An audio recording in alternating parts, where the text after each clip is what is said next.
You're lying in bed on Christmas Eve, 2024. The house is silent. Outside, snow falls in that fake picturesque way that only happens in movies or pharmaceutical commercials. You're scrolling through your phone, half watching How the Grinch Stole Christmas, and that laugh happens. You know the one. That wheezy, crackling, almost tubercular cackle that sounds like Santa Claus choking on his own cruelty. It's iconic. It's unsettling. It's perfect. But here's the thing you've never thought about. That laugh didn't come from nowhere. It wasn't invented by some genius voice actor in a Hollywood recording booth in 1966. No, that sound, that specific auditory texture of malicious joy mixed with respiratory distress, has a birthday, a very specific one. December 17th, 1793, Paris, France, the middle of the Reign of Terror. And it didn't come from a children's book. It came from a dentist. But not just any dentist. A dentist who was also a part-time executioner, a full-time drunk, and the accidental inventor of laughing gas. His name was Pierre Fauchard's lesser-known rival, Dr. Antoine Beauregard, and he was about to create a sound that would echo through 2 centuries and eventually define Christmas villainy itself. Sounds insane? Good. History usually is. Let's rewind. Paris, 1793. The revolution has gone feral. The guillotine is working overtime. The streets smell like bread, blood, and burnt chestnut wheat. No, there are no chestnuts. There's barely bread. People are eating rats seasoned with propaganda. The monarchy is dead. Robespierre is in charge, which is like putting a philosophy major in charge of a chainsaw factory. And in a small stone-walled building near the Palais de Justice, Dr. Antoine Beauregard is trying to pull a tooth from a man who's screaming so loudly that the guards outside think someone's being tortured. Which, technically, they are. It's just legal torture. It's dentistry. Beauregard is sweating. Not from exertion, from wine. He's been drinking since breakfast, which was also wine. His patient, a mid-level bureaucrat named Claude Mornay, is thrashing like a caught fish. No anesthesia, no painkillers. Just a pair of iron pliers and the kind of medieval confidence that comes from being the only dentist within 3 miles who isn't already dead or in hiding. Claude's tooth comes out. Finally. Blood everywhere. Beauregard drops it into a tin cup like it's a trophy. And Claude, delirious from pain, does something unexpected. He laughs. Not a normal laugh. Not relief or joy. Something else. A high-pitched, wheezing, crackling sound that seems to come from his throat and his sinuses simultaneously. It sounds wrong. It sounds like a machine breaking. Like a music box filled with wasps. Beauregard freezes.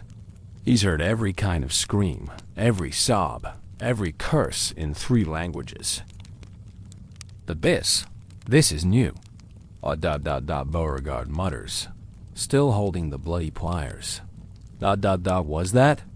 Claude keeps laughing. His eyes are wide, glassy. He's not even looking at Beauregard anymore. He's looking at the ceiling, where water stains form shapes that might be clouds or might be omens. The laugh continues. It rattles. It wheezes. It sounds like someone trying to breathe through a harmonica made of bone. And then it stops. Claude faints. Beauregard stands there, wine-drunk and blood-spattered, holding a tooth and a mystery. He's just witnessed something he doesn't understand. A sound that shouldn't exist. A physiological response that defies every medical text he's ever skimmed while hungover.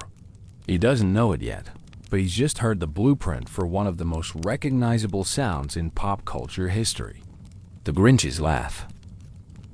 That precise combination of nasal resonance, glottal constriction, and pure, distilled malevolence. But first, he has to figure out what caused it. Spoiler. It involves nitrous oxide, a stolen corpse, and a very boring Christmas. Because here's the secret about history that no one tells you. The most iconic moments aren't planned. They're accidents. They're side effects of desperation, boredom, and too much wine. They happen when someone is trying to solve a completely different problem and stumbles into something that will outlive them by centuries. Dr. Beauregard didn't set out to invent a laugh. He set out to survive the terror, make enough money to stay drunk, and maybe figure out why teeth hurt so much when you pull them. What he accidentally created instead was a sound that would define villainy itself. A laugh that would become synonymous with Christmas hatred, childhood anxiety, and the particular kind of joy that only comes from ruining someone else's happiness. But we're getting ahead of ourselves. Right now, in December 1793, Dr. Beauregard is staring at an unconscious bureaucrat and wondering if he's just witnessed a medical breakthrough or a demonic possession. Outside, the guillotine is busy. Inside, history is being made, one wheezing cackle at a time. And somewhere in the future, a voice actor named Boris Karloff will record a laugh that sounds exactly like what just happened in this room, without ever knowing why it feels so perfect, so right, so utterly, viscerally wrong. If this feels too real, subscribe before it gets worse, because it does. It always does. Let's talk about Dr. Antoine Beauregard. Not because he deserves it, he doesn't, but because understanding the man helps explain the sound. He's 43 years old.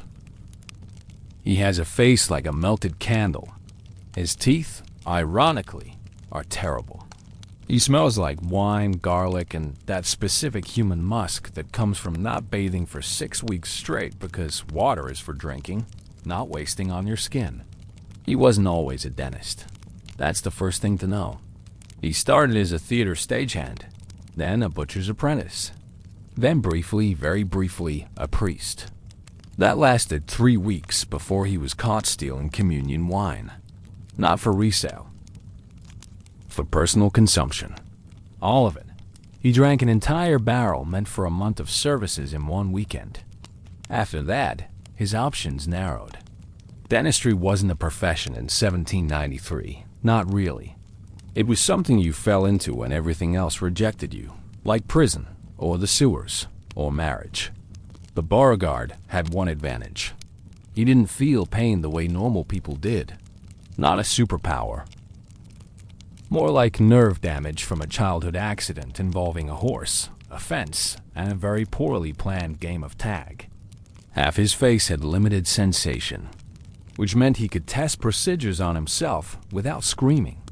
This made him popular, in the way that a restaurant with no health inspector becomes popular. Sure, people got hurt, but they also got results. Teeth removed, abscesses drained, jaws reset. And if you died from infection 3 days later, well, that wasn't Beauregard's problem anymore. He worked out of a converted wine cellar near the Seine. The ceiling was so low he had to hunch. The floor was dirt mixed with old blood and whatever else couldn't be swept outside. His tools were mostly stolen from a surgeon who'd been guillotined for being an aristocrat. The man's crime? Owning 3 mirrors and a featherbed. In 1793, comfort was treason. Beauregard's patients were mostly people who couldn't afford better, which, in revolutionary Paris, meant almost everyone. Clerks, seamstresses, soldiers, prostitutes, the occasional spy. Once, a man who claimed to be Robespierre's cousin. He wasn't. Beauregard pulled his tooth anyway. The man died 2 weeks later. Not from the tooth, from an entirely separate execution. But on December 17th, 1793, Beauregard had a problem. Not a patient problem, a supply problem. He was out of wine. This shouldn't matter. But for Beauregard, wine wasn't recreational. It was structural. It steadied his hands, dulled his thoughts, made the screaming bearable. Without it, he was just a man in a cave pulling bones out of people's faces while they begged God for death. So when Claude Mornay walked in with a toothache and a government voucher, Beauregard was sober for the first time in 3 years, and sobriety for him was terrifying. His hand shook. His vision was too clear. He could hear everything: the drip of water from the ceiling, the rats in the walls, the distant sound of a crowd chanting in the square. Probably another execution. They sounded happy about it. Claude sat in the chair, a modified barber's seat with leather straps because patients tended to thrash, and opened his mouth. The tooth was a molar, back left, rotted black at the root. It had to come out. Simple procedure. Except Beauregard's hands wouldn't stop trembling. "Are you drunk?" Claude asked, which was rich coming from a man who worked for the Committee of Public Safety, a government body that had redefined drunk with power as an actual job description. "Not yet," Beauregard muttered, fitting the pliers around the tooth. "Hold still," he pulled. Claude screamed. The tooth didn't budge. Beauregard pulled harder. More screaming. Still nothing. The molar was rooted deep, tangled in gum tissue, and bone like a tree that refused to die. Beauregard's sober brain did something it rarely did. It thought. He needed to numb the pain. But how? Alcohol wouldn't work fast enough. Opium was for aristocrats and people with money. Ice? In December? Ironically unavailable. Turns out you can't refrigerate things when the entire country is on fire. Then he remembered something. A glass vial in the corner of his cellar. A gift from a chemist he'd met in a tavern. The chemist, a man named Lavessure's assistant. Lavessure himself would be guillotined in May for being too smart, had given him a sample of something experimental. A gas, nitrous oxide. For curiosity, the chemist had said. It makes people laugh. Beauregard didn't care about laughter. He cared about not having to listen to screaming while sober. He grabbed the vial, broke the seal, and held it under Claude's nose. "Breathe," he ordered. Claude, desperate, inhaled. 3 seconds passed. 4, 5. Then Claude started laughing. Not normal laughter. Not the kind that comes from joy or humor or even hysteria. This was different. Mechanical. Involuntary. Like his body was being operated by someone else. Someone with a very dark sense of timing. It was high-pitched, wheezy, crackling. It sounded like a cough and a giggle had a baby. And that baby was evil. Beauregard stared. He'd expected the man to calm down. Maybe relax. Go limp. Instead, Claude was laughing like a broken toy while tears streamed down his face. His eyes were unfocused. His body was still, but the sound kept coming, rhythmic, relentless, wrong. And then Beauregard realized something else. Claude wasn't feeling the pain anymore. He pulled the tooth. It came out clean. Claude didn't even flinch. Just kept laughing that awful, beautiful, horrible laugh. Beauregard held the tooth up to the candlelight. Blood dripped from the roots. Behind him, Claude's laughter finally slowed, then stopped. The man blinked, looked around, confused. "Did you?" Claude touched his jaw. "Did you do it?" Beauregard nodded. He was still holding the tooth, still hearing that laugh in his head. It echoed. It stuck.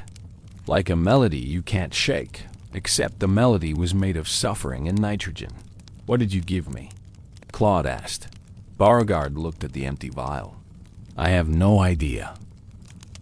But he knew one thing. He just discovered something important. Something that would change dentistry.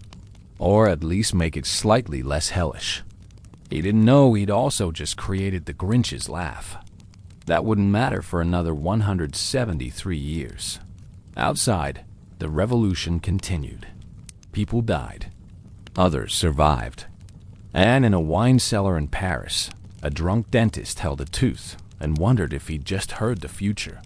Spoiler, he had. Nitrous oxide. No. Laughing gas. The molecule that changed comedy, dentistry, and eventually children's television. But in 1793, it's not called any of those things. It's called dephlogisticated nitrous air, which sounds less like a medical breakthrough and more like something a wizard would yell before accidentally blowing up his tower. Here's what you need to know about nitrous oxide. It shouldn't make you laugh. That's not how gases work. Oxygen keeps you alive. Carbon dioxide kills you quietly. Nitrogen just exists. But nitrous oxide? It hijacks your brain's reward system, floods your neurons with dopamine, and convinces your body that everything is hilarious, including having your tooth ripped out with pliers. The chemist who gave Beauregard that vial wasn't trying to help dentists. He was trying to understand combustion.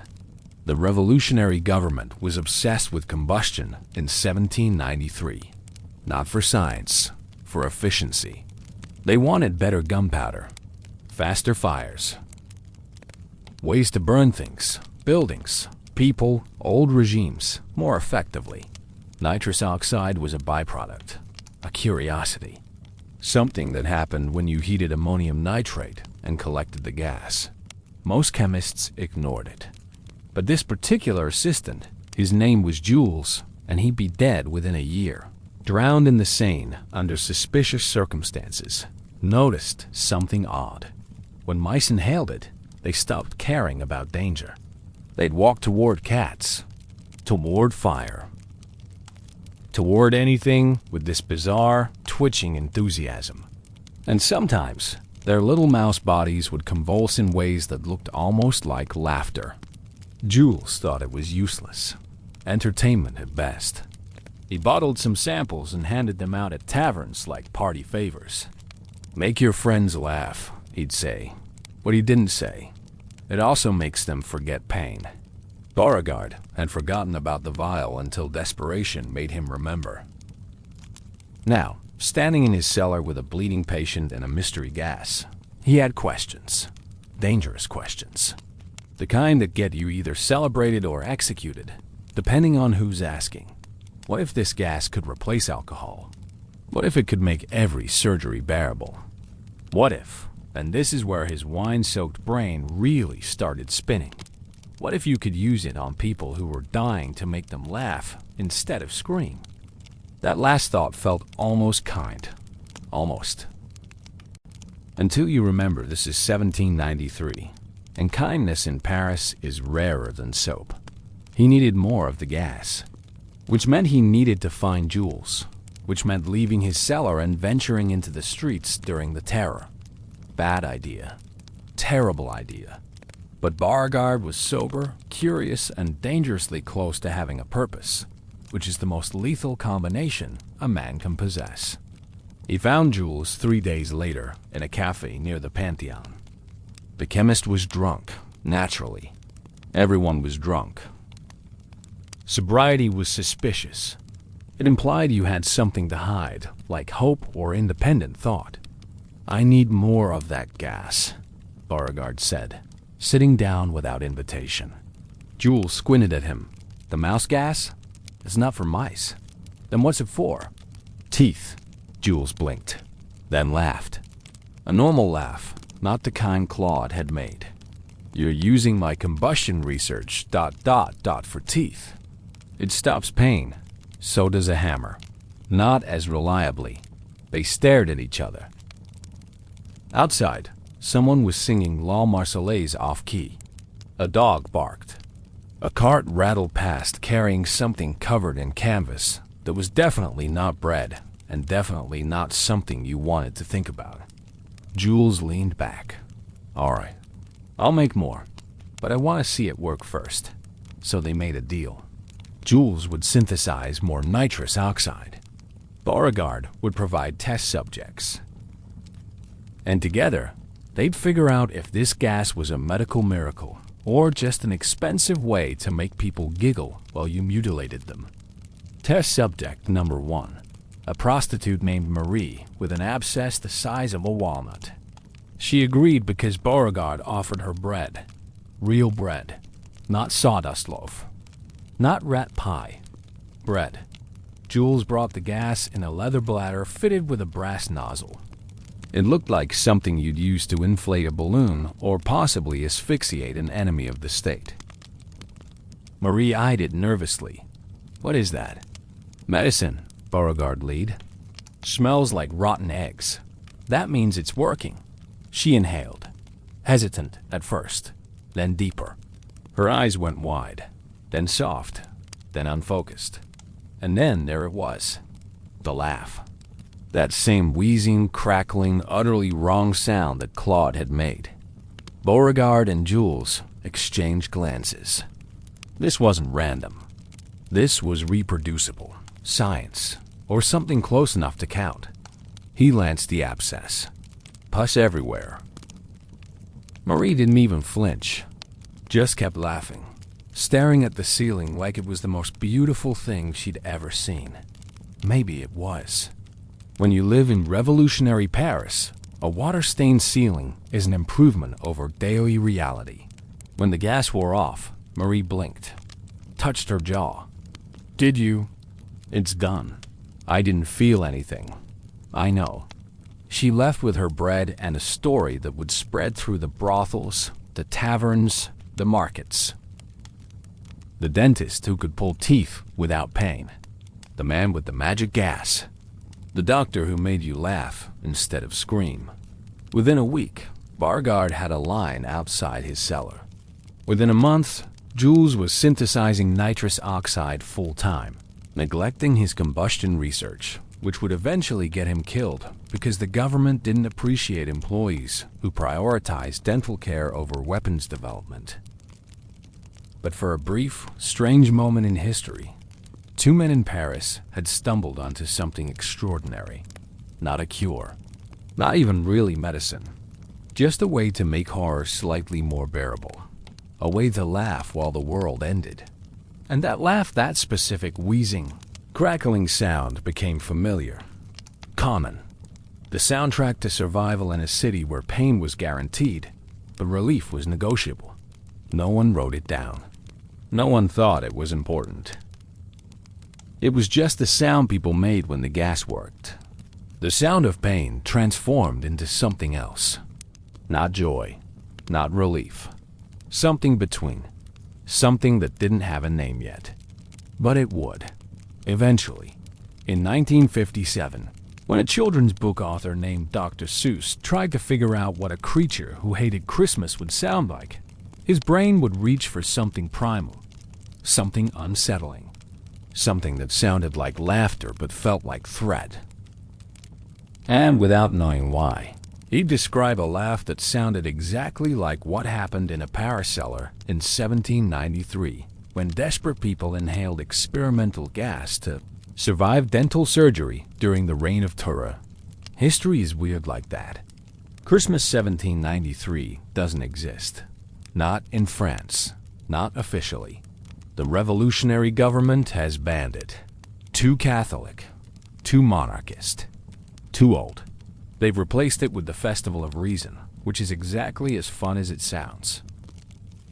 Imagine Christmas, but instead of presents and carols, you get speeches about civic virtue and someone dressed as Liberty standing on an altar while people pretend to be inspired. No trees, no gifts, no midnight mass. Just endless, grinding revolutionary enthusiasm that somehow feels more exhausting than actual work. But here's the thing about banning Christmas. People still get bored. Especially in December. Especially when it's cold, dark, and the government has executed everyone interesting. Boredom in revolutionary France is dangerous. It makes people think, and thinking makes people question. And questions lead to guillotines. So the solution is to stay busy. Stay distracted. Stay useful. Dr. Beauregard and Jules decide to spend Christmas conducting experiments. Not because they're passionate scientists, because there's literally nothing else to do. The taverns are empty. The streets are dangerous.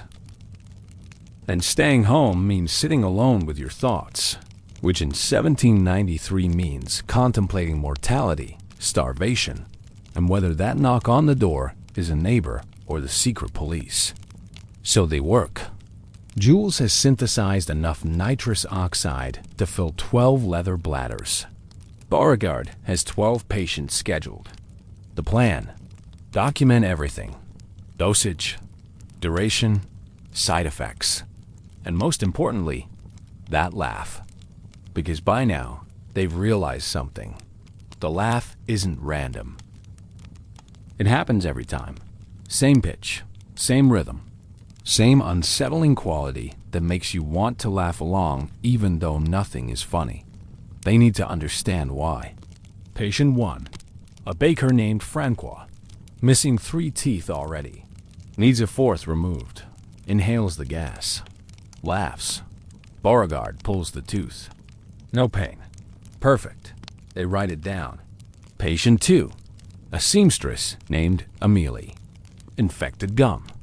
Inhales. Laughs. Beauregard drains the infection. She doesn't even flinch. Noted. Patient 3 through 7. Similar results. Every single one laughs. That same laugh. That exact laugh. By patient 8, Beauregard is getting suspicious. This can't be physiological, he mutters. It's too consistent. Jules, who's been taking notes with charcoal on stolen government paper, nods. It's neurological. Has to be. The gas is triggering something specific in the brain. But why laughter? Maybe ... double quotes. Jules pauses, thinking. Maybe laughter is the brain's default response to confusion. The gas disrupts pain signals, but the brain still knows something is happening. So it laughs, because it doesn't know what else to do. This theory is completely wrong, but it sounds right, which, in 1793, is close enough. They continue. Patient 9, a soldier. Patient 10, a prostitute. Patient 11, a man who won't say what he does for a living, which means he's either a spy or unemployed. All of them laugh.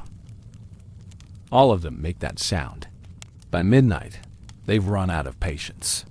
The cellar is empty, except for them. 12 empty bladders, and the lingering smell of blood and something chemically sweet that might be the gas or might be decay.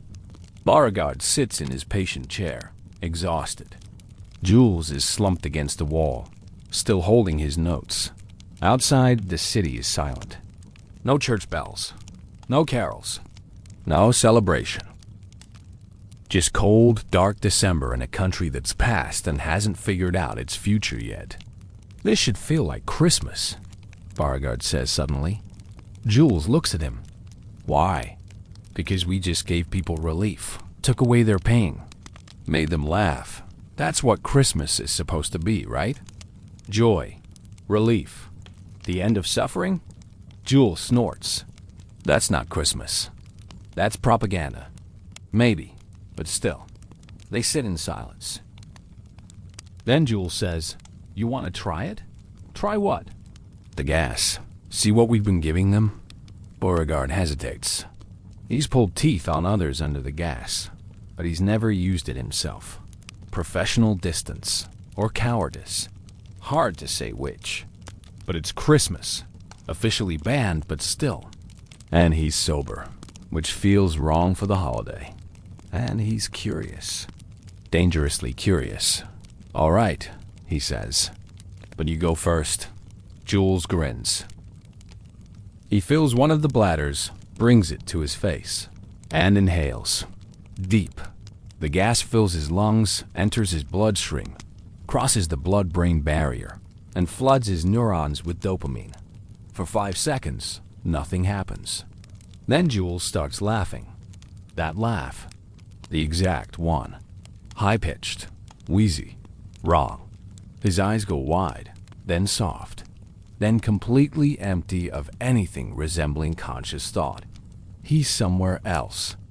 Somewhere the revolution can't reach. Somewhere without guillotines or hunger or fear. He laughs for 30 seconds. and stops. Blinks. Looks at Beauregard. That was ... What? I don't know. Everything felt ... light. Like nothing mattered. Like pain was just a concept instead of a reality. Sounds nice. It was terrifying. Beauregard takes the bladder. His turn. He inhales. The gas tastes metallic, cold. It burns slightly going down. Then, the room shifts. Not visually, emotionally. Everything that was heavy becomes light. Everything that was sharp becomes soft. The fear that's been sitting in his chest for 3 years. Fear of execution, starvation, discovery dash just ... evaporates. Not gone. Just irrelevant. And then he laughs. He hears himself do it. That same wheezing, crackling sound. It's coming from his throat, his sinuses, his chest. It feels involuntary, like his body is laughing at him. At the situation. At the absurdity of spending Christmas in a wine cellar conducting illegal medical experiments while the government burns churches and executes intellectuals. It's the most honest sound he's ever made. And it's awful, beautiful, true. When he stops, Jules is staring at him. You heard it, right? Heard what? The laugh. You sounded exactly like everyone else. Beauregard nods. His jaw hurts. His ribs hurt. His face hurts from laughing at nothing. It's the gas, he says. It's not us. It's the gas. But why does it sound like that? Why not a normal laugh? They don't have an answer. Won't have one for another century. But here's what they've discovered, without realizing it. The sound of human vulnerability. The sound your body makes when pain and pleasure collide. When relief and fear mix. When you're laughing but you don't know why. It's the sound of survival that feels like surrender. Of joy that tastes like desperation. Of a human body trying to process too many contradictory signals and defaulting to laughter because screaming would be too honest.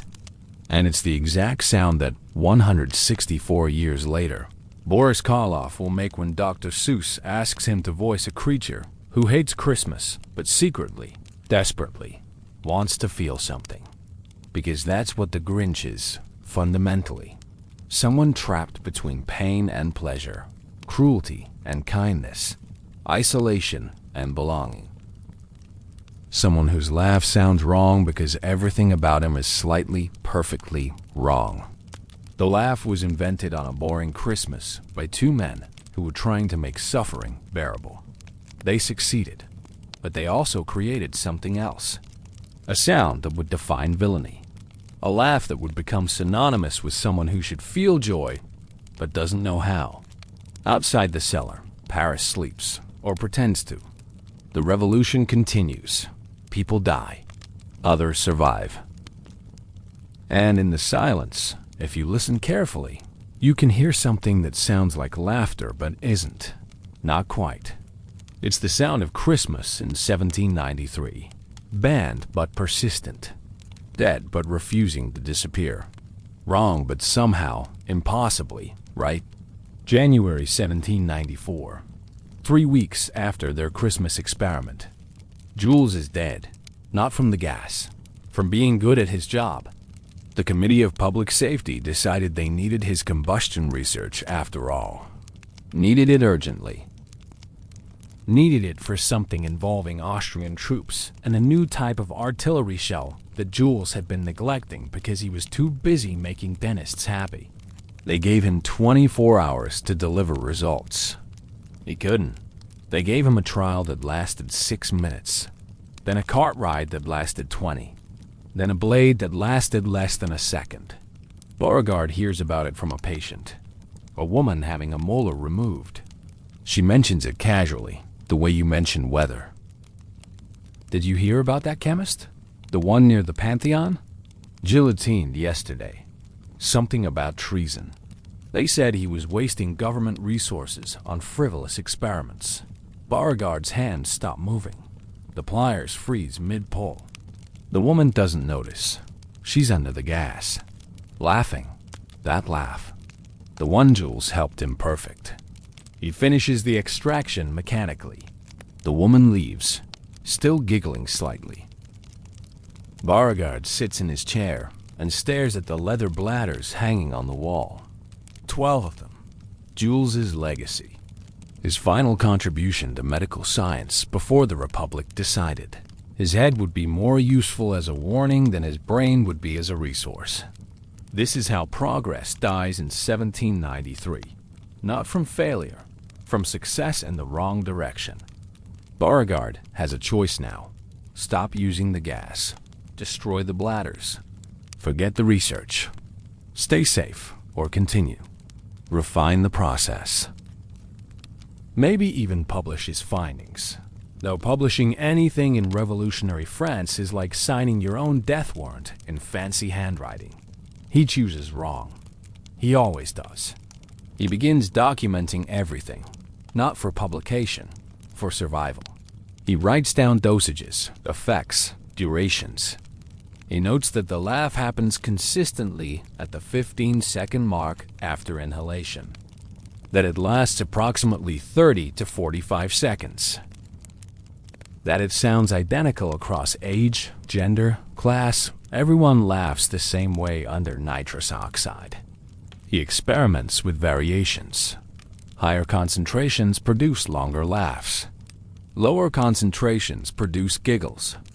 But that specific wheezing, crackling tone, that's constant. That's the signature. He doesn't understand why yet. Won't for decades. But he's documenting it. Creating a record. A ghost of science that will outlive him.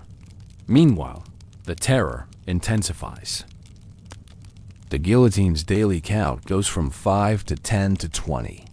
The committee starts executing people for crimes like excessive grief, mourning aristocrats, and insufficient enthusiasm, not cheering loudly enough at public executions. Being alive becomes a crime you have to justify daily.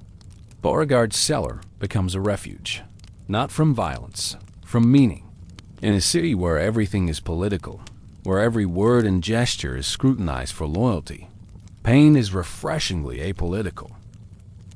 A toothache doesn't care about your revolutionary credentials. An abscess doesn't ask if you support Robespierre. And the gas makes everyone equal. Under nitrous oxide, the baker laughs like the bureaucrat. The prostitute laughs like the soldier. Pain dissolves. Hierarchy dissolves. For 30 seconds, everyone is just a human body experiencing relief in the dumbest way possible. It's almost beautiful. Almost. One day in March, a man in a dark coat appears in Beauregard's cellar. No appointment, no toothache. Just a knock, then footsteps, then a face that's too clean and too calm for this neighborhood. Dr. Beauregard? Who's asking? Someone who heard about your gas. Beauregard's stomach drops. This is it. This is how he dies. Arrested for wasting resources on dental experiments while the Republic needs explosives. He'll get the same 6-minute trial Jules got. The same cart. The same blade. But the man doesn't call for guards. He closes the door behind him. Sits in the patient chair uninvited. I need you to do something for me. I don't do house calls. Not for a tooth. For an execution. Silence. The kind that feels like the temperature dropping 10 degrees instantly. I don't understand, Beauregard says carefully. The man leans forward. His voice drops. We're executing someone important tomorrow. High profile. The crowd will be large. We need them to react, to remember it. But lately ... double quotes. He trails off. Lately, people are numb. They've seen too many. The deaths don't land anymore. We need something different. You want me to kill someone? No. I want you to make them laugh. Beauregard's brain stutters. I what? Your gas.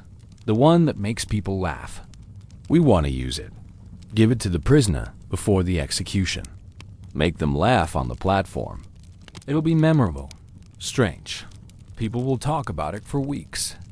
That's insane. That's revolutionary theater. Beauregard should refuse. Should pretend he doesn't have the gas anymore. Should lie. But here's the thing about living through the terror. Lying to the wrong person is worse than complying.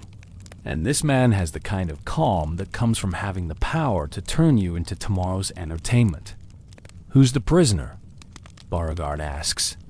Does it matter? It should. But in 1793, individual guilt or innocence is quaint. The revolution doesn't need reasons anymore. Just momentum. I'll need time to prepare, Beauregard says. The dosage has to be exact. Too little, they won't laugh. Too much, they'll pass out. You have 12 hours. The man leaves. Beauregard sits in the dark, surrounded by leather bladders and blood stains and the ghost of Jules. He's just agreed to use medical research pain relief as a prop in a political execution. This is how science gets corrupted. Not through malice, through survival. The next morning, place stellar revolution. The crowd is massive. Thousands of people packed into the square, waiting for the day's entertainment. The guillotine stands in the center like a minimalist sculpture, efficient, elegant, murderous. The prisoner is brought out. A woman, mid-40s. Beauregard doesn't ask her name, doesn't ask her crime. Just holds the leather bladder to her face and whispers, "Breathe. It'll help." She looks at him. Her eyes are already empty. She's accepted what's coming, but she breathes anyway. Because when someone offers relief in your final minute of life, you take it, even if it's absurd, even if it's undignified, even if it turns your death into someone else's experiment. The gas enters her lungs. 15 seconds. The crowd watches, confused. This isn't part of the usual script. The executioner looks annoyed. The man in the dark coat watches from the edge of the platform, expressionless. Then it happens. The woman laughs. That laugh. The exact same one. High-pitched, wheezing, crackling. It echoes across the square, amplified by the weird acoustics of thousands of people holding their breath simultaneously. It's the wrong sound for the moment. Completely wrong. Laughter before death. Joy before violence. It breaks the narrative, makes people uncomfortable. Some in the crowd laugh nervously. Others look away. A few look angry, like she's mocking them, mocking death itself. She's still laughing when the blade falls. The sound stops instantly, mid-breath. The crowd is silent. Not the usual silence, something heavier. Confused. They came for catharsis through violence and got something that feels like a joke they don't understand. Beauregard leaves immediately. Doesn't wait for payment. Doesn't want to see the man in the dark coat again. Just walks back to his cellar through streets that suddenly feel too bright, too exposed, too awake. He destroys half the gas bladders that night. Burns them in a fire that makes his cellar smell like sulfur and regret. Keeps the other half hidden behind a loose stone in the wall. He tells himself he's keeping them for legitimate medical use, for pain relief, for dentistry. But really, he's keeping them because destroying all of them would mean admitting what just happened. That he turned a mercy into a spectacle. That he used science, something that should transcend politics, as a tool for propaganda. Jules was right. The gas doesn't just stop pain. It transforms it. Makes it visible. Makes it performative. And in the wrong hands, that's not medicine. That's theater. Dark, twisted, revolutionary theater. The execution becomes famous. People talk about it for weeks. Did you hear about the woman who laughed on the scaffold? It becomes a story, a legend. Proof that even death can be absurd in revolutionary France. Some say she was mocking the Republic. Others say she'd gone mad. No one knows about the gas. About Beauregard. About the dentist who turned laughter into something terrible. But the sound spreads. That specific laugh. people start imitating it. At taverns, in the streets, it becomes a dark joke, a way to cope with the constant executions. Laugh like you're about to die, someone will say, and others will make that wheezing, crackling sound, and everyone will laugh along, nervous and hollow. The laugh becomes divorced from its origin, becomes its own thing. A cultural artifact that no one remembers creating. Like a song where everyone knows the melody, but no one remembers the lyrics. And Beauregard?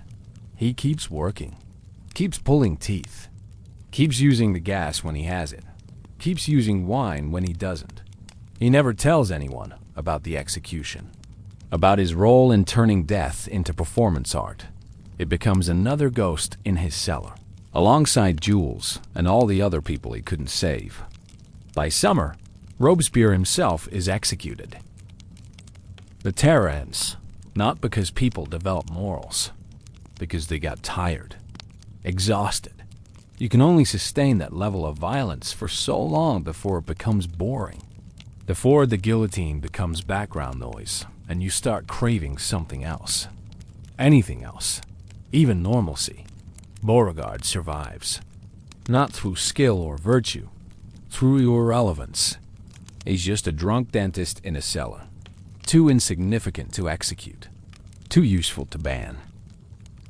He continues working through the directory, the consulate, the empire, keeps pulling teeth, keeps making people laugh that awful laugh when he can get his hands on nitrous oxide, which becomes rarer as chemists move on to other projects, other wars, other ways to transform human suffering into human progress.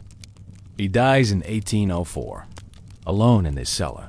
Cirrhosis, no family, no students, no legacy except a handful of notes about gas dosages and tooth extraction techniques that no one reads because he never bothered to publish them, and who cares about dentistry anyway when Napoleon is busy conquering Europe?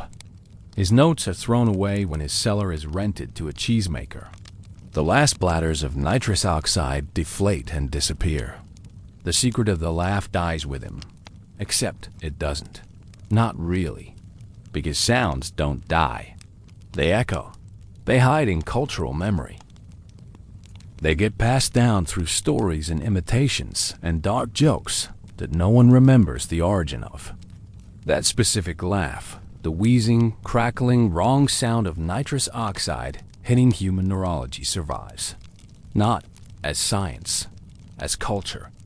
It becomes the way villains laugh in French theater, the way drunk people imitate madness, the way children mock each other in schoolyards. It spreads beyond France, crosses borders, changes slightly with each iteration, but keeps its essential character. Keeps that quality of being laughter that sounds like something breaking.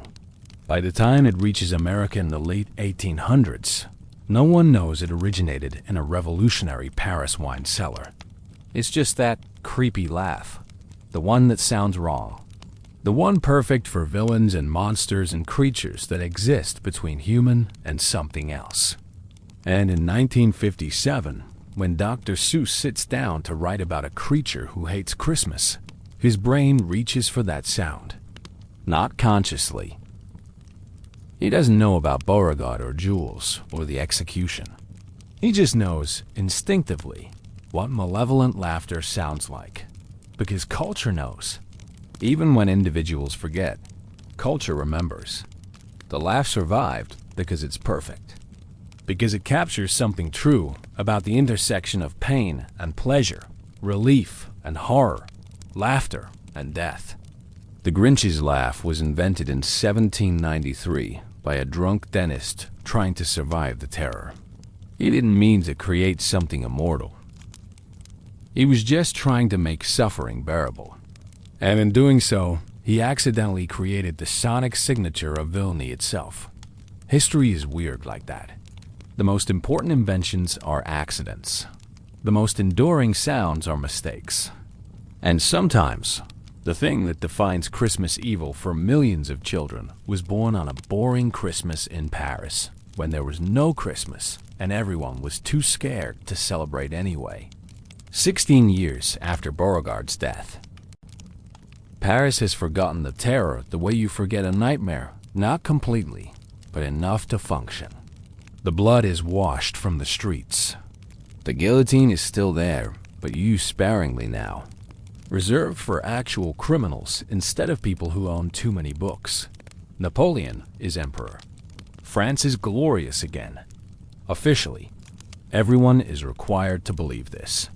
The architecture helps new monuments, wide boulevards, marble everything. Beauty as propaganda. Splendor as amnesia. But here's what no one talks about. An entire generation grew up hearing that laugh. The gas laugh. The execution laugh. The sound of people dying absurdly. It's in their bones now. Part of the cultural DNA. And they passed it to their children, who don't know what it means, but know how to make the sound. In a Parisian orphanage, a boy named Thao learns to laugh that way from the older kids. They do it to scare each other, to mock the headmaster, to fill silence with something that feels dangerous and funny simultaneously.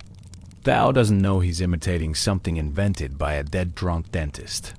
He just knows it makes people uncomfortable. Which, when you're 12 and powerless, is the closest thing to power you can access. He practices, perfects it, uses it in the orphanage's Christmas pageant, playing a demon in a nativity play. The audience, mostly wealthy donors, laughs nervously. One woman faints. The headmaster scolds him. But Thao has discovered something. The laugh works. It creates reactions, makes people remember you. He joins a traveling theater company at 15, starts playing villains, uses the laugh as his signature. Directors love it. Do that thing with your throat. They'll say, that wheezy sound. It's perfect for the devil character. By 20, Thao is semi-famous in French theater circuits. Not for his acting that's adequate at best, but for his laugh. It's unsettling, memorable. Exactly wrong in exactly the right way. When he plays Iago, that laugh makes Othello's tragedy feel inevitable. When he plays Richard III, that laugh makes murder feel like comedy. Critics call it distinctive. Some call it disturbing. One reviewer writes, Mathias possesses a laugh that sounds as if death itself has developed a sense of humor, and that humor is cruel. The review runs in multiple papers. Goes international. By 1830, Thao is touring Europe. Vienna, Berlin, London. Everywhere he goes, audiences remember the laugh more than the plays. In London, a young actor named Edmund Kean watches Thao perform Macbeth. After the show, he finds Thao backstage. That laugh, Kean says. Where did you learn it? Orphanage, Paris. No. But where did it originate? Thao shrugs. I don't know. Kids just did it. To scare each other. To be funny. It's not funny. Exactly. Kean adopts a version of the laugh for his own villain roles. Changes it slightly. Adds more bass, less wheeze, but keeps the essential wrongness. His Shylock laughs that way. His Macbeth. His Richard III. British audiences are disturbed and delighted. Other actors notice, copy it, adapt it. The laugh spreads through European theater like a virus. Each actor adds their own flavor, but the core remains, that wheezing, crackling quality. That sound of someone laughing who shouldn't be, who maybe doesn't even want to be, but can't stop. By 1850, it's in melodramas across Europe. The villains laugh. Every bad guy needs one, and they all sound vaguely similar, because they're all descended from the same source, even though no one remembers what that source is anymore. The laugh crosses the Atlantic.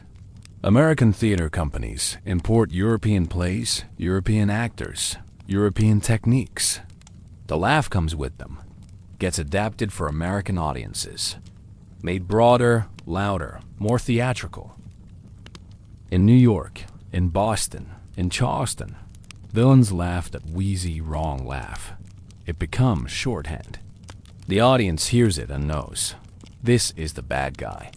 This is the one who'll betray the hero. This is the one you're supposed to hate. But here's the interesting part. Audiences don't just hate the villains.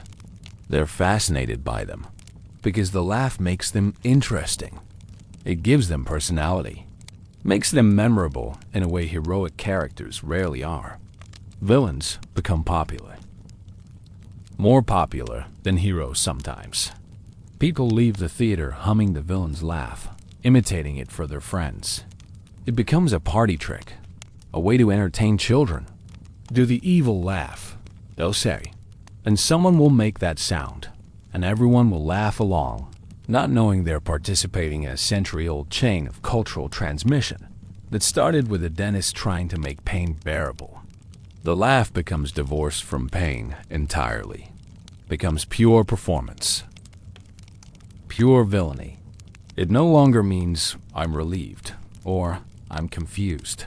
It means I'm evil and I know it and I'm having more fun than you are, which is a complete transformation, a total inversion. The sound that was invented to make suffering bearable now signals someone who enjoys suffering. Their own, others, doesn't matter. The laugh says, I've transcended normal human emotion. I'm beyond your rules, your morals, your Christmas celebrations. And that transformation from pain relief to villainy happens gradually, over decades, through thousands of performances. Each actor adding a little spin, a little interpretation. The laugh evolves, becomes art, becomes archetype. By 1900, you can go to a theater anywhere in the Western world and hear some version of that laugh.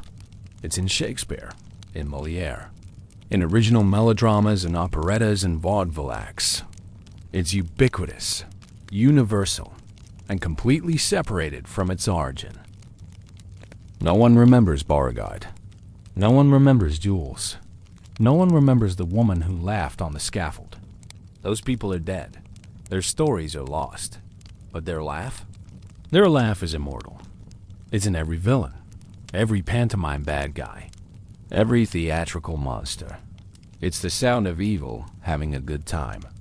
And it's everywhere. In 1902, a voice actor named Walter Connolly makes a recording for an experimental phonograph company. They want examples of character voices for their archive. He records 20 different laughs, heroic laughs, romantic laughs, nervous laughs, and one villain laugh? That one. The wheezy, crackling, wrong one. The recording is copied, distributed, used for training, sold to radio stations, broadcast across America. Millions of people hear it. Most don't think twice. But some voice actors, performers, anyone whose job involves making sounds, file it away mentally, add it to their repertoire. The laugh enters the age of recording, of mass media, of radio and film and eventually television. It gets preserved in ways that live theater never was. You can hear the exact same laugh twice, can study it, can replicate it perfectly. And that's when things get interesting, because now the laugh isn't just passed from person to person. It's codified, standardized. It becomes a tool instead of a tradition. When sound films emerge in the late 1920s, directors need villain sounds.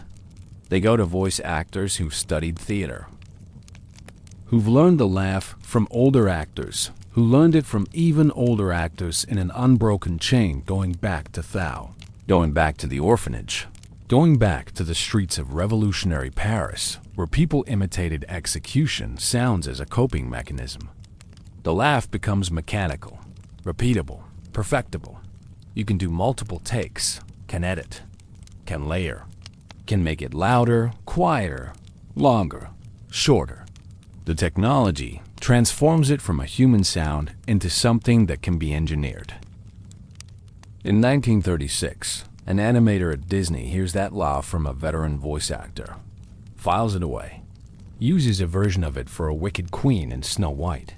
Not exact animated characters, need their own interpretation, but close enough. That wheezing, crackling quality. That sense of someone laughing who's broken inside. The laugh enters children's entertainment. Not just adult theater anymore. Kids hear it, internalize it, learn that this is what evil sounds like. This is the laugh of people who don't care about rules, who enjoy chaos, who would absolutely steal Christmas if given the chance. And through all of this, through 140 years of cultural evolution, no one knows where it came from. No one remembers the dentist, the gas, the execution, the desperate attempt to make suffering bearable that accidentally created the sonic signature of malevolence itself. The laugh belongs to everyone and no one. It's cultural property, shared heritage. The sound that connects revolutionary France to modern children's television through an invisible thread of cultural memory. And it's still evolving, still changing. Every time someone does the laugh, they add something, subtract something. Keep it alive, keep it relevant. By the time Boris Karloff stands in a recording booth in 1966, preparing to voice a creature who hates Christmas, that laugh has traveled through time and space and thousands of human throats. It's been refined, perfected, made iconic. And when Dr. Seuss asked Karloff to make him sound mean, but also sad, like he's laughing at something that isn't funny, Karloff's brain reaches for that sound. The one he learned from other actors. The one they learned from theater tradition. The one that goes back, through generations of performers, to an orphan in Paris who learned it from street kids, who learned it from parents who heard it during the terror. The laugh that was invented by accident, by desperation, by a drunk dentist trying to survive while making pain bearable. The laugh that became the Grinch. Loyola, California. Theater Seuss Geisel Dr. Seuss to his fans sits in his studio overlooking the Pacific Ocean and hates Christmas. Not really. Not entirely, but enough. Enough that he's been thinking about writing something mean about it. Something true. Because here's what he's noticed. Everyone performs joy during Christmas. Everyone pretends. And the pretending exhausts him more than the holiday itself. He's 53, famous, wealthy, successful beyond any reasonable expectation for someone who draws bizarre creatures and writes in anapaestic tetrameter. But success doesn't make Christmas less exhausting. If anything, it makes it worse. More parties to attend, more gifts to buy, more cheerfulness to perform. He wants to write about someone who opts out, who says no to the whole thing. Not out of tragedy or poverty, those are too easy, too sympathetic. Out of pure, cranky misanthropy. Someone who hates Christmas because everyone else loves it. Because the cheerfulness is mandatory. Because joy performed is just labor with better marketing. But how do you make that character work? How do you make someone hateable and sympathetic simultaneously? How do you create a villain readers will root for? He sketches. Dozens of creatures. Some too cute, some too scary, some too human. He needs something in between. Something that looks wrong but not threatening. Alien but recognizable. Disgusting but charming. After weeks, he lands on it. A furry creature with a pot belly, long arms, and a face that looks like someone tried to draw a human from memory and got most of it wrong. Not a monster. Just ... off. Deliberately, perfectly off. He names it the Grinch. After Grincho French for grumpy, though he doesn't consciously remember where he pulled that from. Just knows it sounds right. Sounds mean. Sounds like someone who'd steal Christmas out of spite. The physical design is done. Now comes the hard part. Personality. What makes a Christmas villain interesting? What makes hate compelling enough to carry an entire story? He thinks about villains he knows. From theater, from film. They all have something in common. They enjoy being evil. They laugh. They gloat. They perform their villainy with enthusiasm. So the Grinch needs a laugh. A good one. A memorable one. The kind that readers can hear in their heads, even though the book has no sound. But what does that laugh sound like? Seuss experiments with text. Oh, ho ho is too sauna. Ha ha ha is too normal. Mwahaha is too theatrical, too self-aware. He needs something that sounds wrong, involuntary. Like the Grinch is laughing at a joke only he understands, and that joke is everyone else's misery. He writes, "Then he slithered and slunk with a smile most unpleasant around the whole room, and he took every present." Good, but not enough. The Grinch needs sound, needs voice, needs that auditory signature that will make him memorable. Seuss has a problem. He's a visual artist, an illustrator. He thinks in images and rhythm, but sound is harder. Sound is abstract. Sound requires you to imagine how someone would perform the text. And Seuss won't be the one performing. That'll be whoever they get for the audio version, for the theoretical TV special that might happen if the book is successful. So he does something smart. He describes the laugh without writing it. He creates space for interpretation, lets the performer fill it in.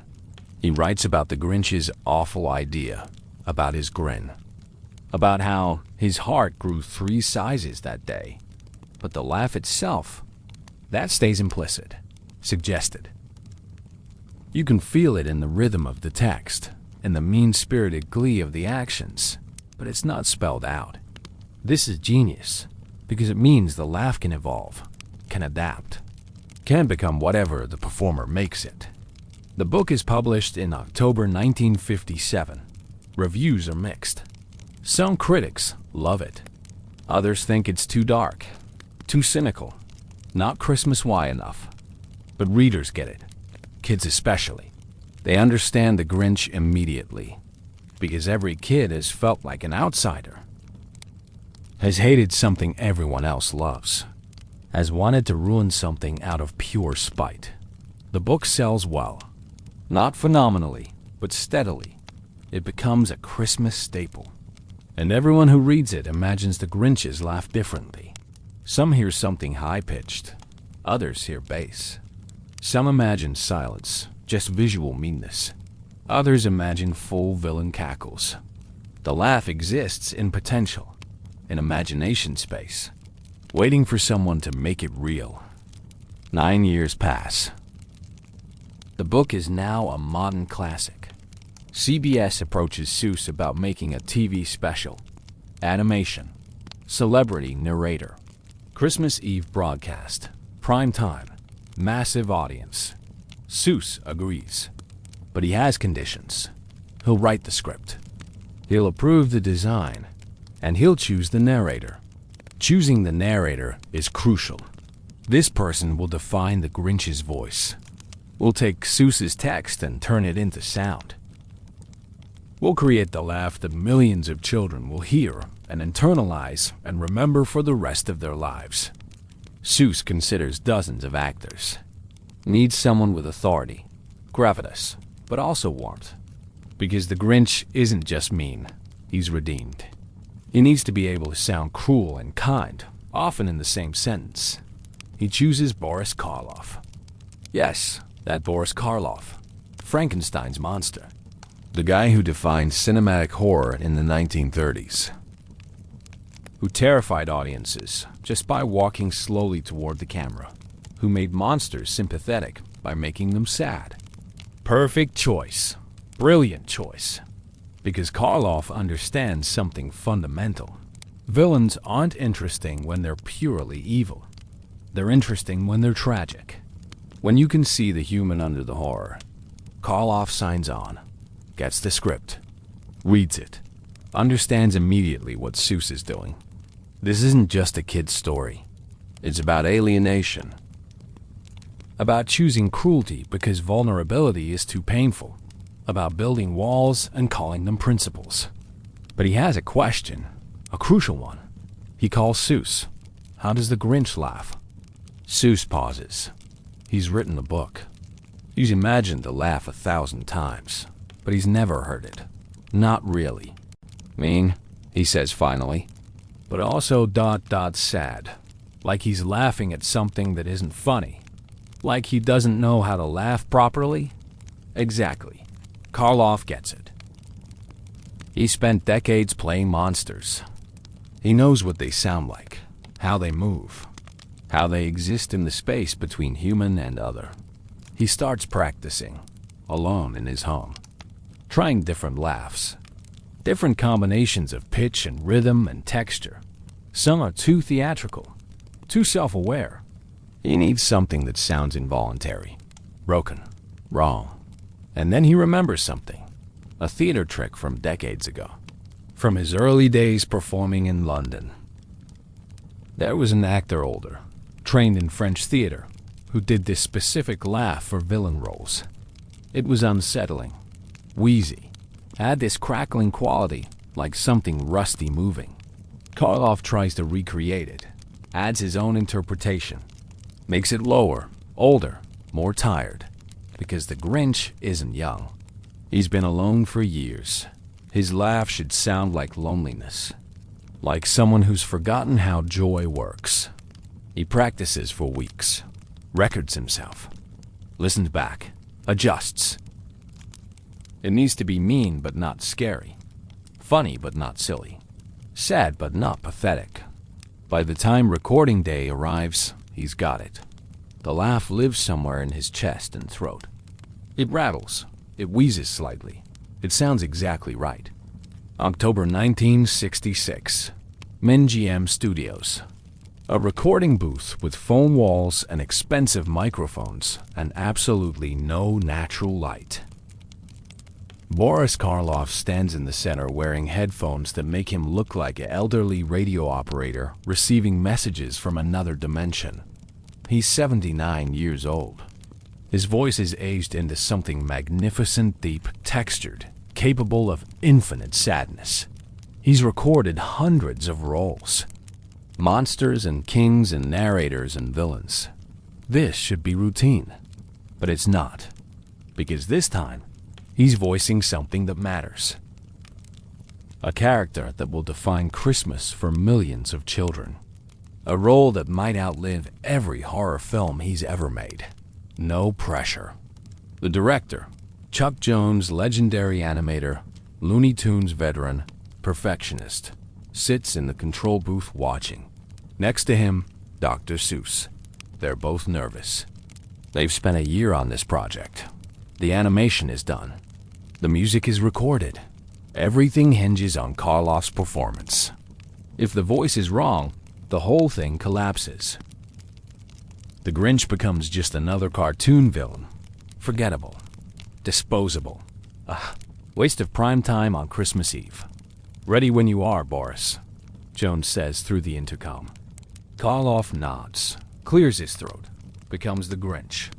The first lines are exposition, narration. Karloff makes them warm, inviting, almost grandfatherly. He's telling a story, drawing the audience in, making them trust him before he reveals what kind of story this actually is. Then comes the shift, the Grinch's entrance. The mood darkens, Karloff's voice drops, becomes bitter, becomes mean. Every word is coded in contempt. I must find some way to keep Christmas from coming. He growls, and you can hear the Grinch's whole psychology in that line. The desperation, the misanthropy, the certainty that everyone else's joy is somehow his problem. They record for hours, take after take. Karloff is a professional, doesn't complain. Just keeps trying different inflections, different emphases, different emotional colors. But they haven't hit the laugh yet. That's coming, later in the story. When the Grinch gets his wonderful, awful idea. When he decides to steal Christmas entirely. Jones calls for a break. Karloff steps out of the booth. Drinks water, rests his voice. At 79, you conserve energy. You choose your battles. Seuss approaches him. The laugh is coming up. he says unnecessarily. I know. It's important. I know. It has to sound. I know. Karloff does know. He's been thinking about nothing else for weeks. The laugh is the character's signature. It's what people will remember. It's what kids will imitate. It has to be perfect. They return to the booth. Reset. The scene. The Grinch standing on Mount Crumpet, overlooking Hovel, as an idea forms in his twisted brain. This is the moment he commits to evil, to action, to becoming the villain the story needs. Jones gives the cue. Karloff reads the line. I know just what to do. Then the laugh. It comes from somewhere deep. Not his diaphragm deeper. Some place where all his villain roles live, all his monsters. All his decades of playing the other. The outcast. The thing that doesn't fit. It's wheezy. Crackling. High-pitched, but not shrill. It wavers. It catches in his throat in this specific way that makes it sound involuntary. Like the Grinch is laughing, but doesn't quite remember how. Like joy is a language he once spoke, but has forgotten most of the words. It lasts 4 seconds, maybe 5. That's all. But in those seconds, the Grinch becomes real. In the control booth, Jones and Seuss exchange glances. That's it. That's the one. But they do more takes anyway. Professional caution. Karloff tries variations. Higher, lower, faster, slower. None of them work as well as that first instinctive attempt. Because the first one wasn't performed. It was channeled. It came from that place where all iconic sounds live somewhere between intention and accident. They used the first take exactly as recorded. No editing, no enhancement. Just Karloff's voice doing something that shouldn't work but does. Laughing in a way that sounds mean and sad and broken and perfect all at once. The recording session continues. More lines, more scenes. The Grinch's redemption. His heart growing 3 sizes.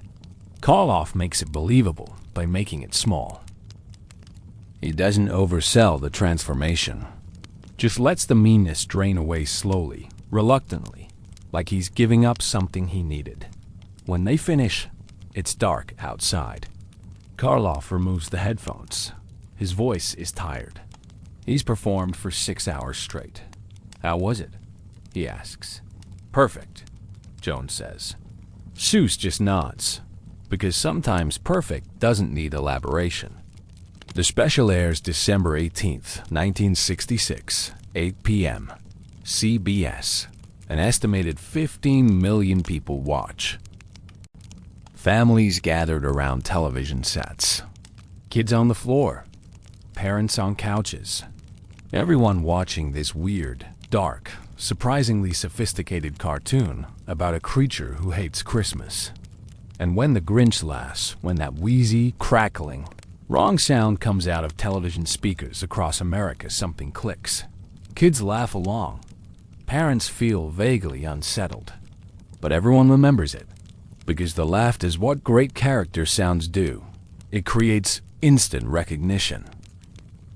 You hear it once and know exactly who this is, what he wants, what he's capable of. Reviews are stellar. The special becomes an instant classic. And Karloff's performance, specifically that laugh, becomes defining, iconic. The thing everyone mentions first when they talk about the Grinch. That laugh, reviewers write. That awful, perfect laugh. Karloff does interviews. Gets asked about the laugh constantly. How did he come up with it? What was he thinking? Where did it come from? He gives different answers depending on his mood. Sometimes he says it was instinct. Sometimes he credits his theater training. Sometimes he just shrugs. The Grinch needed to sound broken. He says in one interview, like someone who wanted to laugh properly but couldn't remember how. That's the closest he ever gets to articulating it. Because the truth is, he doesn't fully know where the laugh came from. He reached into his repertoire of sounds decades of villain voices. Monster growls, theatrical tricks, and pulled something out. Something that felt right. Something that connected to a lineage he didn't know existed. A lineage that goes back through theatrical tradition, through European melodrama, through French theater, through Parisian orphanages, through revolutionary streets, through execution crowds, through a wine cellar where a drunk dentist tried to make pain bearable and accidentally created the sonic signature of villainy itself. Karloff dies in 1969. 3 years after the special airs, The Grinch becomes his legacy. More than Frankenstein. More than all his horror films combined. When people think of Boris Karloff now, they think of that green creature, that voice, that laugh. And the laugh continues, gets passed down. Every new Grinch adaptation, and there will be many, has to contend with it. Has to either copy it or deliberately avoid it. But it's always there, in the background. The template, the original. The sound against which all other Grinch sounds are measured. Jim Carrey does a version in 2000. Different but similar. He makes it broader, louder, more physical. But that wheezy, crackling quality, still there. Because without it, it's not really the Grinch. Benedict Cumberbatch does another version in 2018. Different again. But listen carefully. That catch in the throat? That slight wheeze? Still there. Has to be. It's definitional. The laugh has become immortal. Separated entirely from its origin. No one watching The Grinch in 2024 knows about Beauregard, about Jules, about revolutionary Paris, about nitrous oxide, about the woman who laughed on the scaffold.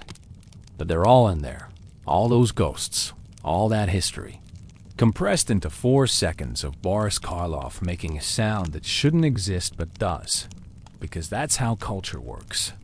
Nothing is truly invented. Everything is remixed. The past never dies, it just gets repurposed, repackaged, sold to children as entertainment. And sometimes, just sometimes, a drunk dentist in 1793, trying to survive the terror, creates something that becomes, 173 years later, the most iconic villain laugh in Christmas history. Not because he meant to, because he was trying to solve a completely different problem. Because he was desperate and drunk and scared and curious. Because he stumbled onto something true about human neurology and accidentally made it cultural. That's the secret of history. The important things are never planned. They're side effects. They're accidents. They're what happens when someone tries to fix one thing and breaks something else in a way that turns out to be beautiful. The Grinch's laugh was invented by accident, by desperation, by science and theater and cultural transmission and pure dumb luck. And it's never going away, because it's too perfect, too true, too fundamentally right in its wrongness. Let's talk about why the laugh sounds wrong, not subjectively wrong, neurologically wrong. Your brain is very good at processing laughter. Has to be. Laughter is social glue. It signals safety, bonding, shared understanding. When you hear normal laughter, your brain lights up in specific patterns. Mirror neurons fire. Dopamine releases. You feel connected to the laugher. But the Grinch's laugh, the gas laugh, the proto-laugh from 1793, doesn't work that way. It triggers different circuits, activates threat detection systems, makes your amygdala suspicious. Because it's laughter, but it's wrong. And your brain knows it immediately, even if you can't articulate why. Here's what's happening. Normal laughter has a specific acoustic signature. It's rhythmic. It has clear exhalations. The pitch rises and falls in predictable patterns. It sounds like waves, natural, biological. The nitrous oxide laugh breaks all these rules. It's arrhythmic. The exhalations are too short or too long. The pitch stays weird and constant instead of flowing. It sounds mechanical. Like someone's body is laughing, but their brain isn't fully participating. Scientists in the 2010s, 2 centuries after Beauregard, finally figure out why. They do fMRI studies on people under nitrous oxide. Watch their brains light up in strange patterns. The gas disrupts the connection between the limbic system, emotion, and the motor cortex, physical action. Your body laughs, but the emotional circuit that should be driving it is scrambled. Result: laughter that sounds hollow, performative, wrong. Your brain detects this instantly, subconsciously. Some part of your ancient threat assessment system registers. This person is laughing, but they're not happy. They might be dangerous. They might be broken. Stay alert. This is why villain laughs work. They exploit this neural glitch. They sound like laughter, but trigger suspicion instead of bonding. They make you uncomfortable without you knowing exactly why. And the Grinch's laugh, Karloff's interpretation of a theatrical tradition descended from revolutionary. Paris is perfect because it hits all these markers. It's too wheezy, too crackling, too arrhythmic. It sounds like someone whose laugh machinery is damaged, who wants to express joy but can only produce this broken approximation, which, ironically, is exactly what the Grinch is. Someone whose capacity for joy is damaged, who performs hatred because vulnerability is too terrifying, who laughs at Christmas because genuine celebration is beyond him. The laugh tells you his entire psychology in 4 seconds, not through words, through neurology. Through a sound that your brain processes as threat plus sadness, plus something desperately wrong. Dr. Seuss didn't know any of this. Neither did Karloff. They just knew it felt right. That's the genius of intuition. Sometimes you understand things your conscious brain hasn't articulated yet. But here's where it gets really interesting. That nitrous oxide effect? That neurological disruption that creates wrong laughter? It's not unique to the gas. Other things cause it too. Neurological damage, certain types of brain tumors, pseudobulbar effect, a condition where you laugh or cry involuntarily, disconnected from actual emotion. Your body produces the physical action, the laugh, the sob, but it's not connected to feeling. It's mechanical, automatic, wrong. People with pseudobulbar effect describe it as horrifying. Imagine laughing at a funeral, not because it's funny, just because your brain misfires. Your face is laughing, but you're not. Everyone stares. You can't stop. It's humiliating, isolating, and it sounds exactly like the gas laugh. Because it's the same mechanism, the same disconnection between emotion and expression. Which means the Grinch's laugh isn't just villainous. It's pathological. It's the sound of someone whose emotional wiring is damaged, who can't connect to joy properly, who produces this broken approximation instead. This makes the Grinch's redemption more powerful. Because when his heart grows 3 sizes, when he finally feels genuine joy, his laugh presumably changes, becomes normal, becomes connected, becomes the kind of laugh that makes other people want to laugh along. The special doesn't show this explicitly, but you can hear it. After the transformation, Karloff's voice is warmer, softer. The meanness drains away. And you imagine, that if the Grinch laughed now, it would sound different, fixed, human. But that broken laugh, that wheezy, crackling, wrong sound, that's what makes him the Grinch. That's what makes him memorable. That's what makes him real. Because everyone has felt like that. Everyone has experienced the disconnection between what you feel and what you can express. Everyone has produced laughter that wasn't quite right. That came out wrong. That made people look at you strangely. Maybe not as extreme as the Grinch, but somewhere on that spectrum. We've all been broken in ways we couldn't articulate. All had our emotional wiring scrambled by trauma or isolation or just the grinding difficulty of being human. And when we hear that laugh, That perfect, awful, broken laugh, some part of us recognizes it. Not consciously, neurologically. In those ancient circuits that process threat and sadness and wrongness, we hear it and think, I know that sound. I know what it means to laugh wrong, to perform joy badly, to be the outsider who can't quite connect. That's why the Grinch works. Not because he's evil, because he's damaged. And his laugh tells you that before he steals a single present, before he says a single cruel word, 4 seconds of sound. That's all it takes.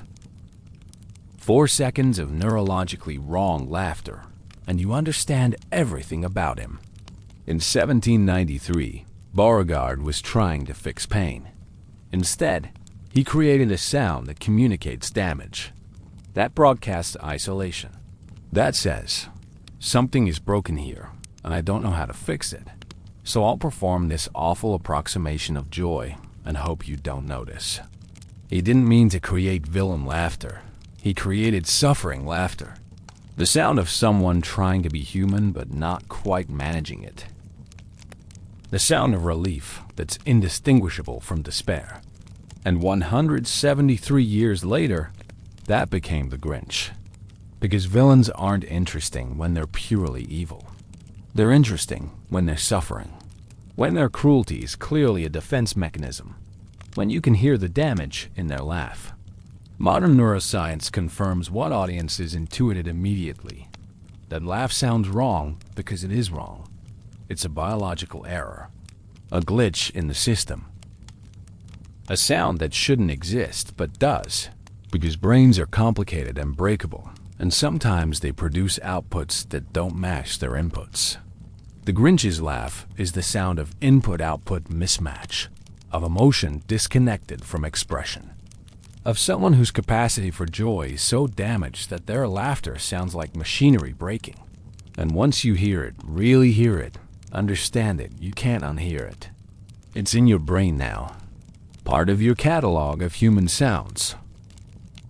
Part of how you understand emotion and damage and the distance between who we are and who we wish we were. That's the power of the right sound. It doesn't just entertain. It teaches. It shows you something about human neurology, about suffering, about the 1,000 ways a person can be broken. All from 4 seconds of Boris Karloff making a weird noise in a recording booth in 1966. All from a theatrical tradition that goes back to revolutionary Paris. All from a drunk dentist trying to make tooth extraction bearable. All from one molecule and disrupting the connection between feeling and expression. The Grinch's laugh was invented by accident, but it was perfected by evolution. Cultural evolution. Each performer adding something, subtracting something, refining the wrongness until it was perfectly wrong, until it communicated damage so effectively that millions of children could hear it once and understand. This is what villainy sounds like. Not evil, not cruelty, just someone who's too broken to connect properly, who laughs wrong because everything about them is slightly, perfectly, tragically wrong. 1970s. The Grinch special has been airing annually for 5 years. It's now tradition. Every December, millions of families watch. Kids memorize the lines. Adults get nostalgic. The laugh becomes part of the cultural soundtrack of American Christmas. And capitalism notices. Because here's what the entertainment industry learns. The Grinch is profitable. Not just as a TV special, as a concept. A brand. A villain who's recognizable, marketable, and perfectly positioned in that sweet spot between scary and safe. Merchandise appears. Grinch dolls. Grinch ornaments. Grinch wrapping paper. Grinch costumes. Each one featuring that distinctive silhouette. That mean grin. That suggestion of the laugh, even in still images. The irony is perfect. A character who hates Christmas commercialism becomes the vehicle for Christmas commercialism. Dr. Seuss notices. Tries to control licensing. Fails. Once something enters the culture at that level, it stops being yours. It belongs to everyone. It becomes public property, even when it's technically still copyrighted. But something interesting happens with the laugh. Unlike the visual design, which gets reproduced everywhere, the laugh remains sacred, protected. You can't put Karloff's actual voice on a toy. That's licensed, expensive, complicated. So toy manufacturers have to create approximations. They hire voice actors to imitate Karloff, imitating a theatrical tradition, imitating a sound from revolutionary Paris. It's copies of copies of copies. Like that philosophical thought experiment about simulation. Some toys get it right. Most don't. The cheap ones just do generic evil laughs. Mwahaha, boring, wrong. Missing the essential wrongness that makes the Grinch's laugh work. But the expensive ones, the officially licensed ones, get close. They hire professionals, voice actors who've studied Karloff, who understand that the laugh needs to be wheezy, crackling, slightly off rhythm. Not scary. Just dot. Kids in the 1970s grow up pressing buttons on Grinch dolls, hearing that approximate laugh, internalizing it. It becomes background noise. Part of December. Part of what Christmas sounds like. And this is how sounds propagate. Not just through performance, through technology, through toys and recordings and mass production. The laugh gets copied millions of times, distributed globally, becomes more ubiquitous than any live performance could ever achieve. By the 1980s, the Grinch is international. The special airs in dozens of countries, gets dubbed into multiple languages. And every translation has to figure out, what does the Grinch's laugh sound like in Japanese? In German? In Spanish? Some translations keep it exactly the same, because that wheezy, crackling quality transcends language. Wrongness is universal. Every culture understands laughter that sounds broken. Other translations adapt it, make it fit local villain traditions. The Japanese version makes it slightly higher. The German version adds more rasp. The Spanish version makes it warmer, more theatrical. But they all keep that essential quality, a rhythmic, disconnected, wrong. Because without that, it's not the Grinch. It's just another cartoon villain. The laugh becomes a litmus test. If you can't get the laugh right, you don't understand the character. It's that simple, that fundamental. In 1982, a stage adaptation opens in Minneapolis. Live theater, no animation, just actors in costumes performing the story. The actor playing the Grinch, a talented performer named Patrick Page, who later became famous on Broadway, spends weeks working on the laugh. He listens to Karloff's recording hundreds of times, breaks it down, analyzes the pitch, the rhythm, the breath control, tries to recreate it live, night after night, without electronic assistance. He gets close, very close, but it's never exactly the same, because Karloff's laugh was partially accidental. An artifact of his aging voice, his specific physiology, the acoustics of that particular recording booth on that particular day. You can't perfectly recreate accidents. You can only approximate them, honor them, understand what made them work, and try to capture the spirit. Page does this. His Grinch laugh is different from Karloff's, but recognizably related. Same family, same DNA. An audience is accepted because it has that essential quality, wrongness, damage. The sound of someone laughing who doesn't quite remember how. The stage show tours for years. Other actors take over the role. Each one develops their own version of the laugh. Some are better than others, but they're all descendants, all part of the lineage. By the 1990s, the Grinch is everywhere. In department stores, on television, in schools.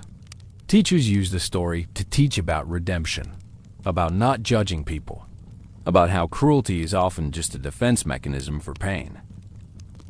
And every time the story is told, that laugh appears, sometimes recorded, sometimes live, sometimes just implied in illustrations, but always there, always recognizable. The laugh has achieved something rare. It's become iconic without being copyrightable. You can't trademark a sound. You can't own a laugh. It belongs to culture now. Anyone can do an approximation. Anyone can create a derivative. And they do. Halloween stores sell Grinch masks with electronic laugh buttons. YouTube is full of tutorials. How to do the Grinch laugh. Voice actors compete to see who can get closest to Karloff's original. It's a cottage industry. A game. A challenge. Can you make your throat produce that specific sound? That wheezy, crackling, wrong noise that communicates villainy and sadness simultaneously. Most people can't. Not exactly. Because it requires specific vocal control, specific understanding of breath and pitch and rhythm. It's harder than it looks. Harder than it sounds. But everyone tries. Because the laugh is fun. Paradoxically fun. It's fun to sound broken. To perform damage. To make that noise and watch people react. To see them laugh along while also looking slightly uncomfortable. That's the genius of it. It's entertaining and unsettling simultaneously. It makes you laugh and makes you think. That's rare. Most entertainment does one or the other. The Grinch's laugh does both. In 2000, Ron Howard directs a live-action Grinch movie. Jim Carrey stars. Big budget. Massive prosthetics. Elaborate sets. Everything is supersized, Hollywoodized, made bigger, including the laugh. Carrey is a physical comedian, a performer who uses his entire body. His Grinch laugh is acrobatic. He doesn't just make the sound, he contorts his face, arches his back, throws his head around. It's a full-body laugh. Performance art. But listen carefully. Under all the physical comedy, the essential sound is there. Wheezy, crackling, slightly wrong. Because Carrey understands, you can elaborate, but you can't abandon the foundation. That sound is definitional. The movie makes $345 million worldwide. The laugh appears on countless memes, reaction videos, TikToks. Gets remixed, auto-tuned, turned into ringtones, becomes part of internet culture. And with each iteration, each remix, each reproduction, the laugh drifts further from its origin. Beauregard and Jules are dead for 2 centuries. Revolutionary Paris is distant history. The nitrous oxide connection is completely forgotten. But the sound persists, evolves, adapts to new contexts, becomes whatever each generation needs it to be. For baby boomers, it's nostalgia. A memory of childhood Christmases watching black and white TV. For Gen X, it's irony. A way to mock Christmas excess while still participating in it. For millennials, it's relatability. The Grinch as the ultimate introvert. The laugh as the sound of someone who wants to opt out of mandatory cheerfulness. For Gen Z, it's a meme. Content. Something to remix and repurpose and make jokes about online. The laugh means different things to different people, but it always means something. It's never neutral, never ignorable, always memorable. That's the mark of a truly great sound. It transcends its origin, becomes bigger than any single performance or performer, becomes cultural infrastructure, something everyone knows, even if they don't know where it came from or why it works. In 2018, Illumination Studios releases another Grinch movie, fully animated. Benedict Cumberbatch voices the character. He's British, Shakespearean trained, known for playing intelligent, complicated anti-heroes. His Grinch laugh is sophisticated, calculated, less wheezy, more controlled. It sounds like someone who's choosing to be mean rather than someone who's broken. It's a different interpretation, valid but different. Some fans love it. Others complain it's not the real Grinch laugh. Because by now, Karloff's version is canonical. It's the platonic ideal against which all others are measured. This happens with iconic sounds. They become standards, templates, the thing you reference even when you're trying to do something different. You can't escape them. You can only acknowledge them. Cumberbatch acknowledges it. In interviews, he talks about listening to Karloff's recording, about trying to capture that damaged quality, about understanding that the Grinch's laugh has to sound like someone who's forgotten how to feel joy properly. He gets it, maybe not perfectly, but he understands what the laugh is supposed to communicate. That's enough. The 2080 movie makes $511 million worldwide. The laugh appears in countless trailers, commercials, promotional materials. Gets heard by hundreds of millions of people who've never seen the original 1966 special. And that's fine. That's how culture works. The original is important, but derivatives keep it alive. Keep it relevant. Keep it circulating through new generations. The Grinch's laugh has been in continuous cultural circulation for 60 years. That's longer than most songs, most books, most movies. It's outlived nearly everything else from 1966. Why? Because it's perfect. Because it communicates something fundamental about human emotion. Because it sounds wrong in exactly the right way. Because it's the auditory embodiment of a very specific type of suffering that everyone recognizes but few can articulate. The laugh invented by accident in 1793, refined through theatrical tradition, perfected by Boris Karloff in 1966, reproduced millions of times, adapted by dozens of performers, remixed by thousands of fans, and still instantly recognizable. Still effective, still wrong in that perfect way. That's the power of a great sound. It doesn't die. It evolves. It adapts. It survives everything: technological change, cultural shifts, generational turnover, because it communicates something true. And the truth it communicates, we're all a little broken. We all laugh wrong sometimes. We're all the Grinch occasionally. Mean and sad and isolated and performing joy badly because genuine connection is too hard, too scary, too vulnerable. The laugh reminds us of this. Not judgmentally. Just honestly. It says, you're damaged. We're all damaged. And that's okay. That's human.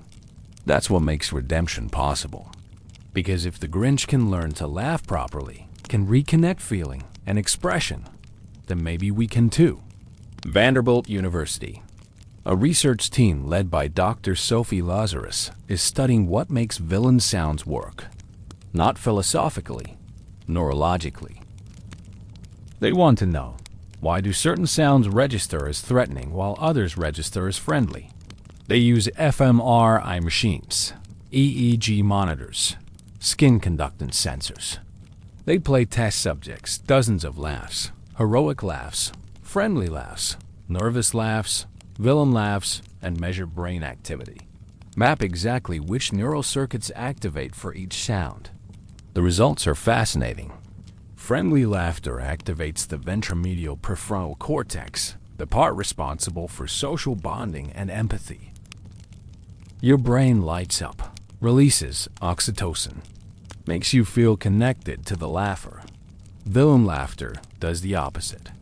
It activates the amygdala threat detection and the anterior cingulate cortex conflict monitoring. Your brain doesn't bond. It becomes alert, suspicious, ready to respond to danger. But here's the interesting part. Not all villain laughs work equally well. Generic evil laughs, ma-ha-ha, activate threat responses, but weakly. They're too theatrical, too obviously performed. Your conscious brain overrides your instincts, recognizes it as fake. The effective villain laughs, the ones that really activate threat circuits, all have something in common. They sound involuntary, not performed, not calculated, just wrong. Like the laugher isn't fully in control. Dr. Lazarus includes the Grinch's Laugh Karloff's recording in her test battery. It's one of 12 villain sounds she plays for subjects, and the results are extreme. The Grinch's laugh activates threat detection more than any other sound, but it also activates parts of the brain associated with sadness, with empathy, with recognizing suffering. It's a neurological paradox. The sound makes you suspicious and sympathetic simultaneously. Threat detection and empathy firing together. Two systems that usually operate separately, activated at once. It's brilliant, Dr. Lazarus writes in her paper. The Grinch's laugh triggers both "this person is dangerous" and "this person is suffering" responses. That's why the character works. He's threatening and pitiable simultaneously. The paper gets published, gets cited, becomes standard reference material for anyone studying emotional processing, auditory cognition, or character design. And it confirms what Dr. Seuss intuited. The Grinch isn't just a villain. He's a suffering villain. And his laugh broadcasts both aspects: danger and damage, threat and tragedy. This is rare. Most villains lean one way or the other. Either they're scary, activating pure threat response, or they're tragic, activating pure empathy. The Grinch does both, and the mechanism is that laugh. That wheezy, crackling, wrong sound that came from a wine cellar in Paris in 1793. That was refined through 170 years of theatrical tradition. That was perfected by Boris Karloff in a recording booth in 1966. It works because it's neurologically sophisticated. Because it exploits a glitch in how we process laughter. Because it sounds like a biological error, and biological errors are both threatening and sad. Other researchers build on Lazarus's work. They study villain sounds in different contexts: movies, video games, theater. And they consistently find the most effective villain sounds have that quality of wrongness, of involuntary action, of control slipping. The Joker's laugh in The Dark Knight, effective because it sounds compulsive, like he can't stop. Hannibal Lecter's hiss in silence of the Lamb's effective because it sounds reptilian, not quite human. Voldemort's high-pitched laugh in Harry Potter effective because it sounds damaged, like his humanity is fragmenting. All of them share DNA with the Grinch's laugh. All of them communicate. Something is wrong with this person. They're dangerous because they're broken. That's the formula. That's what makes villain sounds memorable, not pure evil. Damaged evil. Evil that's clearly a response to suffering. Dr. Lazarus does a follow-up study in 2017. This time, she tests children, ages 5 to 12, shows them villain characters from various media, measures their responses to the villain sounds.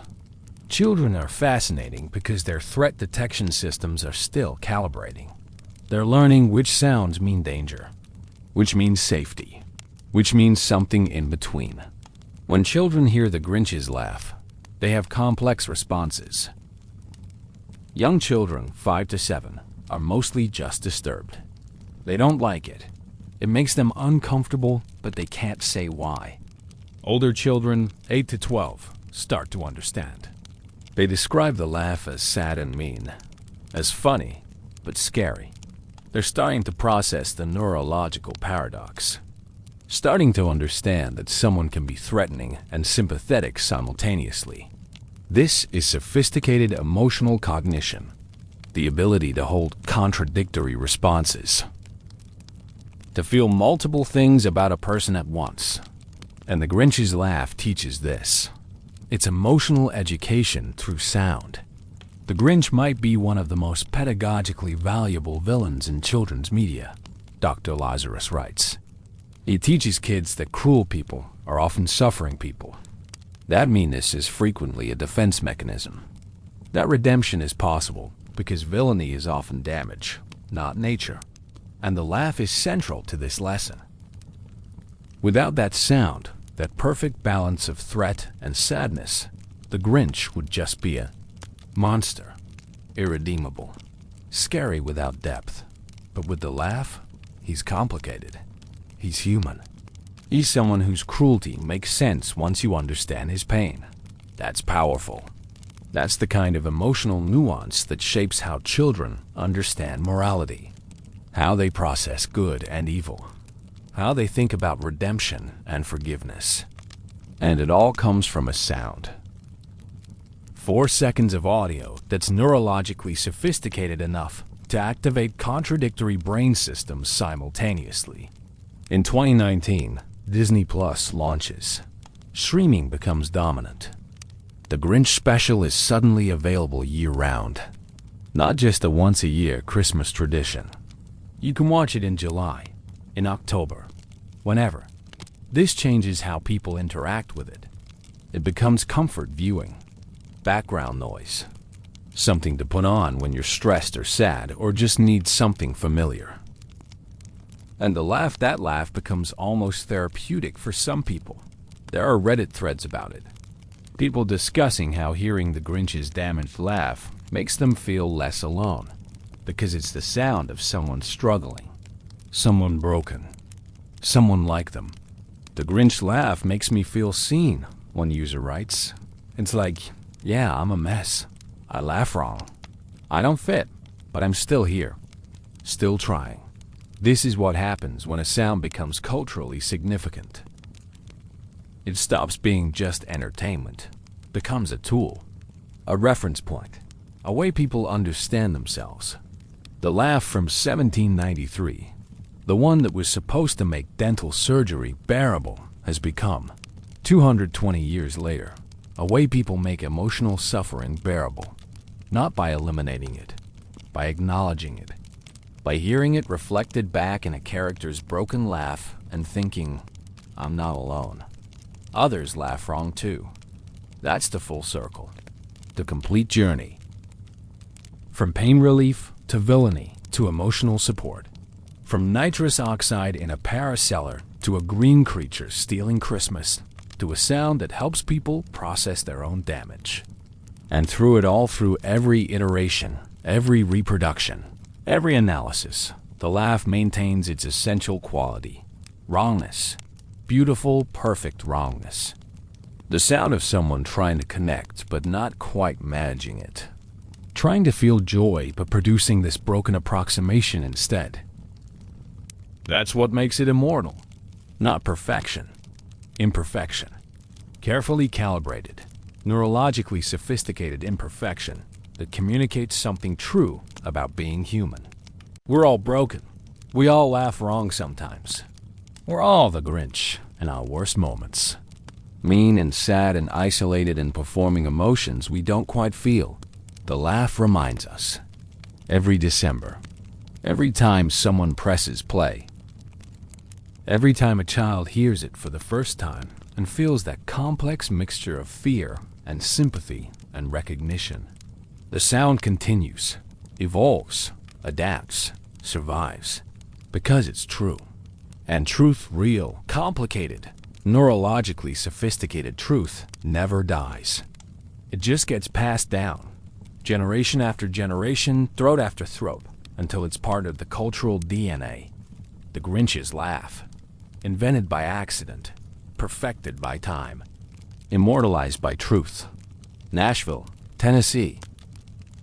A regional theater is preparing their annual production of Dr. Seuss's How the Grinch Stole Christmas. The musical. It's been running every December since 2008. Local tradition. Sells out every year. They're casting the Grinch. 20 actors audition. All of them prepare the same monologue. The wonderful, awful idea speech. The moment the Grinch commits to stealing Christmas. The moment that requires the laugh. The director, a woman named Claire Mendez, who's been with the production for 10 years, sits in the dark theater with her assistant director. They watch each audition, listen to each laugh, Most of them are bad, too theatrical, too self-aware, too obviously copied from Karloff without understanding what made Karloff's version work. They sound like impressions, parodies, hollow. A few are decent. These actors understand it's about damage, not evil. Their laughs have that wheezy quality, that sense of something broken trying to work. But they're missing ... something. Some ineffable quality that Claire can't quite articulate. Next, she calls. Actor number 17, Marcus Washington, mid-30s, theater veteran. Mostly ensemble work, some supporting roles, never a lead. He's nervous. This would be his first major role in a major production. He starts the monologue. His Grinch voice is good. Lower than Karloff's. Different but respectful. He builds to the moment. The idea. The plan. And then, the laugh. It's wrong. Perfectly wrong. Wheezy but not exaggerated. Crackling but not forced. A rhythmic in a way that sounds accidental. And underneath it, this is what makes Claire sit forward in her seat. Their sadness. Genuine sadness. The sound of someone whose capacity for joy is so damaged that this broken laugh is the best they can manage. Marcus finishes, looks out at the dark theater, waiting. Can't see Claire's face. Doesn't know if he nailed it or failed. Claire and her assistant exchange glances. She doesn't need to say anything. They both know that was it. That was the Grinch. After auditions, Claire calls Marcus into her office. "Where did you get that laugh?" she asks. Marcus shrugs. "I listened to Karloff, obviously. But I also ... double quote." He pauses. "My dad had suitable bra affect. After his stroke, he'd laugh at weird times. Couldn't control it. It sounded awful. Like his body was laughing, but he wasn't happy at all. Sometimes it made him crying because he was laughing but didn't want to be." Claire nods slowly. "I'm sorry. It's okay. He died 5 years ago. But yeah, I thought about him. About what it sounds like when laughter is involuntary. When it's not connected to joy. That's what the Grinch's laugh is, right? The sound of someone who's broken?" "Yes," Claire says. "Exactly that." Marcus gets the role. Spends the next month rehearsing. The show opens December 1st, runs through Christmas Eve. Sold out performances every night. And every night, when Marcus does the laugh, something happens in the audience. Parents recognize it. Kids respond to it. Something about that sound, that perfect wrongness lands. Communicates, works. After one performance, an older woman approaches Marcus at the stage door. "My son," she says, "he's autistic, nonverbal. But when you did that laugh, he laughed. First time he's responded to anything in the theater. I think he recognized something. Maybe that sound of being different, of expressing things wrong." Marcus doesn't know what to say. Just nods, accepts the gratitude, carries it with him. This is what the laugh has become. Not just entertainment, not just a villain sound. A way people recognize their own struggles, their own damage, their own experience of being human and broken and trying anyway. The tradition continues. The laugh continues. Every December, in hundreds of theaters worldwide, actors stand on stage and make that sound. That wheezy, crackling, wrong sound. Some do it better than others, but they all try. Because the role requires it. Because the Grinch without that laugh isn't really the Grinch. It's a rite of passage now. Every actor who plays the role has to figure out their version. Has to find that balance between threat and sadness. Has to make their throat produce wrongness. Some actors prepare for months. Listen to Karloff's recording. Study the rhythm. Practice breath control. Others just find it instinctively, reaching into whatever personal experience of damage they carry and pulling out sound. There's no one right way, just proximity to truth. The closer your laugh gets to communicating genuine damage, not performed evil, but actual emotional breakage, the better it works. This is sophisticated performance technique, method acting applied to a single sound. The laugh is a window into the character's entire psychology, and it traces back, always, to that moment in 1793, to Claude Mornay in a wine cellar, laughing under nitrous oxide while Beauregard pulled his tooth, to that first wheezy, crackling, wrong sound that shouldn't have meant anything but ended up meaning everything. Cultural artifacts work like that. They start small, accidental, meaningless, then they accumulate significance, get passed down, refined, imbued with layers of meaning that weren't there originally. The laugh didn't start as villainy, started as pain relief, as a biological response to neurological disruption. But through time, through transmission, through thousands of performances and millions of listeners, it became villainy, became the sound of damage, became iconic. That's the weight of tradition. Every actor playing the Grinch carries it. Every laugh is in dialogue with every previous laugh. You're not just performing a character. You're participating in a lineage, adding your voice to a chain that goes back decades, centuries, if you trace it honestly. And that chain, that tradition matters. It's how culture works, how meaning accumulates, how a drunk dentist in revolutionary Paris accidentally creates something that shapes how millions of people understand Christmas villainy 231 years later. In early December 2024, a new video goes viral on TikTok. It's a compilation, every Grinch laugh ever. Someone has edited together dozens of versions. Karloff, Carey, Cumberbatch, theater productions, toys, parodies, fan interpretations. They're all different, but they're all recognizable.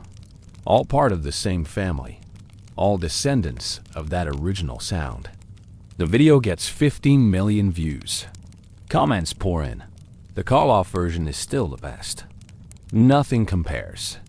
Carey's was too much, but I respect the commitment. My dad does this laugh every Christmas, and it's terrifying and perfect. As someone with a damaged voice box, this laugh makes me feel seen. The Grinch is autistic representation, and I will die on this hill. The comments reveal something important. The laugh means different things to different people, but it means something to everyone. It's not neutral, not ignorable.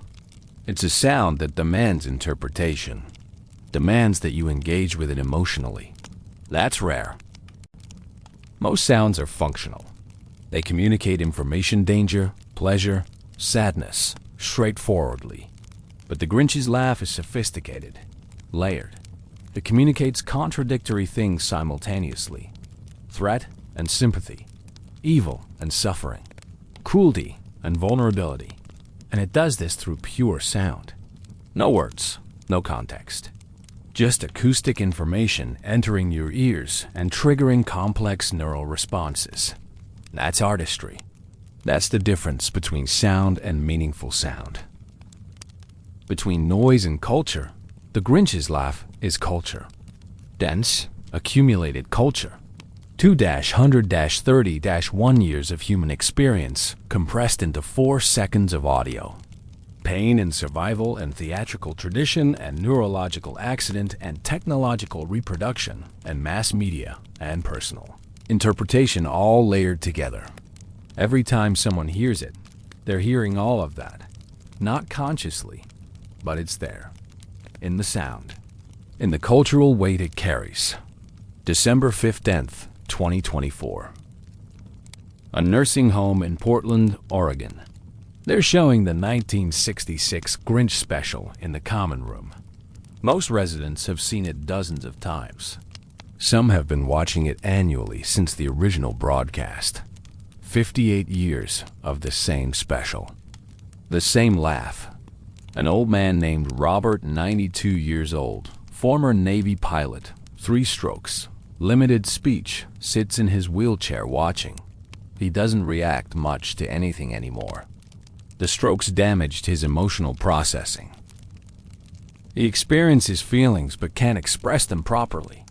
Can't laugh at jokes. Can't cry at sad moments. Just sits there, present but disconnected. The Grinch's awful idea arrives. Karloff's voice builds, and then the laugh. Robert's face changes. Not much, just a flicker. His mouth moves slightly, and he makes a sound. Quiet, barely audible, but unmistakable. He's imitating the laugh, or trying to. His stroke-damaged throat produces something approximate. Wheezy, crackling, wrong. A nurse notices, leans closer. "Robert, you okay?" He nods, makes the sound again. That broken approximation of the Grinch's broken laugh. And he's smiling. Just barely, but definitely smiling. The nurse understands. He's not distressed.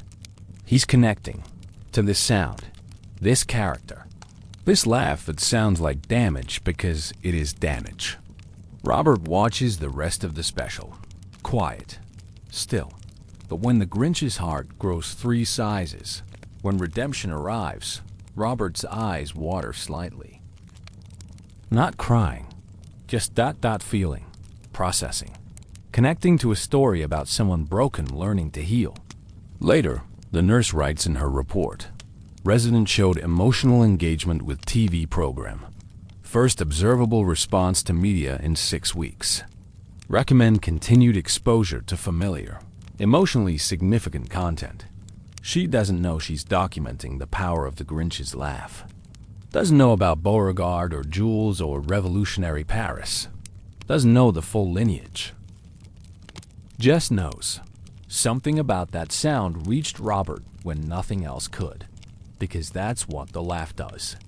It communicates across damage, across disconnection, across all the ways humans can be broken. It says, "I see you. I know what it's like to express things wrong, to laugh wrong, to be wrong in ways you can't fix. And sometimes that recognition is enough. Sometimes just hearing your damage reflected back, not fixed, not solved, just acknowledged, creates connection, creates meaning, creates a moment of shared humanity." This happens thousands of times every December. In nursing homes and hospitals and living rooms and theaters, people hear the laugh, recognize something in it, feel less alone. Not because the Grinch is relatable in his actions. Most people don't steal Christmas, but because he's relatable in his brokenness. In the way his emotional wiring doesn't work properly. In the way he performs feelings badly because genuine connection terrifies him. That's universal. That's human. That's why the character endures. And the laugh is the key, the mechanism, the thing that communicates all of this in 4 seconds without a single word. There's a project, started in 2019, called the Museum of Extinct Sounds. It's digital, online, archiving sounds that have disappeared from daily life. Dial-up modems, typewriter keys, cash registers, VS rewinding. Sounds that were once ubiquitous, but technological progress has eliminated. In 2023, they expand. Create a new section. Historical vocal traditions. Sounds produced by humans that have been lost to time. Specific types of crying. Regional dialects. Performance techniques that died with their last practitioners.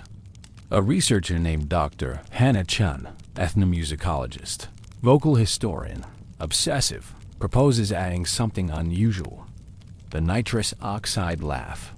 The original sound. The one from revolutionary Paris that nobody recorded because recording technology didn't exist yet.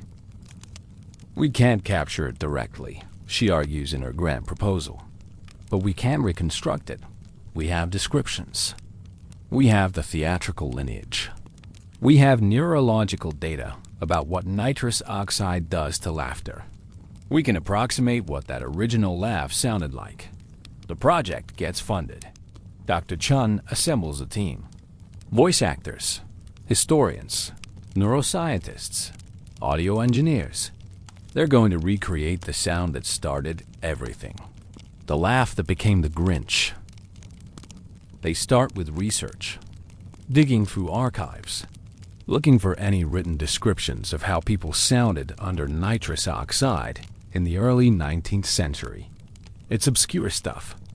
Medical journals, personal letters, theater reviews from the 1830s describing actor T.H.E. Acute-O's peculiar and unsettling vocalization. One letter from 1798, written by a British doctor who visited Paris. I witnessed the most curious demonstration of a gaseous substance administered for the relief of dental pain. The patient, upon inhalation, produced a laugh most unnatural high in pitch, uneven in rhythm, and possessed of a quality I can only describe as fractured, as if the sound itself were broken. That's gold. That's data. Fractured. Unnatural. Uneven in rhythm. They study nitrous oxide effects. Current medical literature. Recreational use reports. Dental records. They learn exactly how the gas affects vocal production. How it disrupts the coordination between diaphragm, vocal cords, and breath control. How it creates that arrhythmic crackling quality. They bring in voice actors. Give them nitrous oxide in controlled, supervised settings. Record the results. It's ethically complicated, using a drug recreationally for research, but they get approval. Medical supervision. Consent forms. Scientific justification. The recordings are fascinating. Every person laughs slightly differently under the gas. But they all share characteristics. That wheeze. That crackle. That sense of disconnection between the physical act of laughing and the emotion that usually drives it. Dr. Chen and her team analyze the recordings, extract the common elements, build a profile, the authentic nitrous oxide laugh. Then comes synthesis. They use the historical descriptions, the modern recordings, the neurological data, and the theatrical lineage to construct what they believe is the closest approximation to what Claude Mornay sounded like in Beauregard's Cellar in December 1793. The result is uncanny. It sounds exactly like you'd expect and nothing like you'd expect simultaneously. It's the Grinch's laugh, but older, rawer, less performed, more genuine. They release it. The Museum of Extinct Sounds hosts it with full documentation. The original villain laugh, a reconstruction. The audio goes viral. Not TikTok viral and PR viral. Thoughtful viral. The kind where people share it with long captions explaining the history. Where podcasts dedicate episodes to discussing it. Because it's not just a sound. It's an archaeology project. An excavation of cultural memory. Proof that sounds can travel through time, even when they're not recorded. That they can survive in tradition, in technique, in the collective memory of how things should sound. People listen to Dr. Chun's reconstruction and recognize it immediately. That's the Grinch, they say, even though the Grinch won't exist for another 164 years. Even though the connection is impossible to prove objectively. But it's there, in the sound, in the quality. In the specific way it triggers threat and sympathy simultaneously. One comment on the museum website reads, "This is what history sounds like, not speeches or symphonies. Just this weird broken laugh that someone made while getting their tooth pulled during the French Revolution. And somehow it became Christmas. Somehow it became iconic. History is so much stranger than we think." Dr. Chen does interviews. Explains the project. Gets asked constantly, why does this matter? Why spend resources reconstructing a laugh from 1793? Her answer, because sounds are history too. We preserve paintings. We preserve buildings. We preserve texts. But sounds? Sounds disappear. Unless we make an effort to remember them. And this particular sound shaped 2 centuries of performance tradition. It influenced how we understand villainy, how we express damage, how we communicate brokenness. That's culturally significant. That deserves preservation. She's right. But there's more to it. Something she maybe doesn't fully articulate. Preserving the laugh is preserving the human experience of pain and survival. It's remembering that moment in 1793 when a drunk dentist tried to make suffering bearable and accidentally created something beautiful. It's honoring everyone who's laughed wrong, who's felt disconnected from their own expressions, who's been broken but still trying. The laugh is a monument. Not to villainy, to survival. The museum project sparks something. Other researchers start excavating lost sounds, trying to reconstruct how things sounded before recording technology, how medieval laughter sounded, how ancient Roman theater performers vocalized, how grief sounded in pre-modern societies. It's a new field, acoustic archaeology, digging through cultural memory to find sounds that were never recorded but still echo in tradition. And the Grinch's laugh becomes the flagship example, the proof that it's possible. That sounds can survive for centuries through pure cultural transmission, through people teaching people how to make a specific noise. In 2024, Dr. Chen gives a TED Talk, The Immortal Laugh, How Sounds Travel Through Time. It gets 3 million views, becomes required watching in musicology programs, in vocal performance programs, in anyone studying how culture preserves itself. Because the Grinch's laugh proves something important. Culture is resilient, more resilient than we think. It can preserve things without technology, without records, just through people caring enough to pass something down, to teach it, to keep it alive. That's beautiful. That's hopeful. In an age where everything feels temporary, where nothing seems to last, here's proof that some things endure. Not because they're perfect, because they're true. Because they communicate something fundamental about being human. And truth, real, complicated, broken truth, doesn't die. It just changes form, adapts, evolves, survives.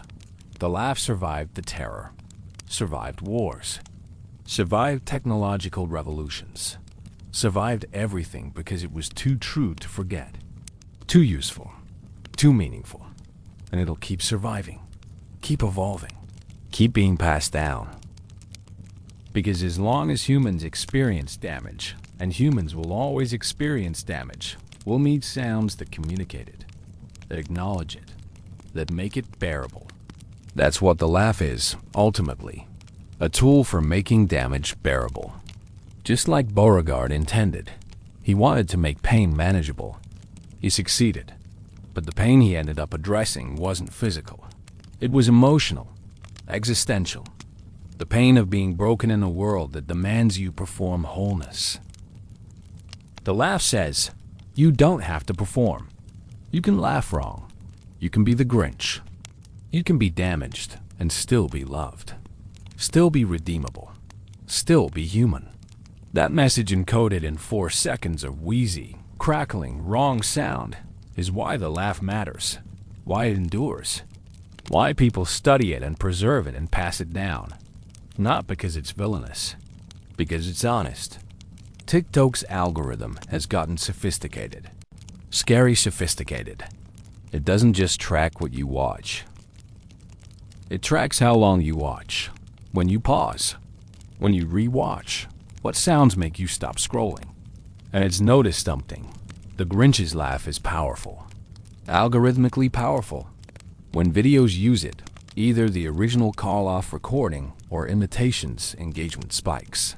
People watch longer, comment more, share more. The algorithm doesn't understand why. It's not conscious. It's just mathematics noticing patterns. But the pattern is clear. This sound captures attention in ways most sounds don't. Content creators notice. Start using the laugh strategically. POV. You're the Grinch watching couples do Christmas activities. Me watching everyone enjoy pumpkin spice while I'm lactose intolerant.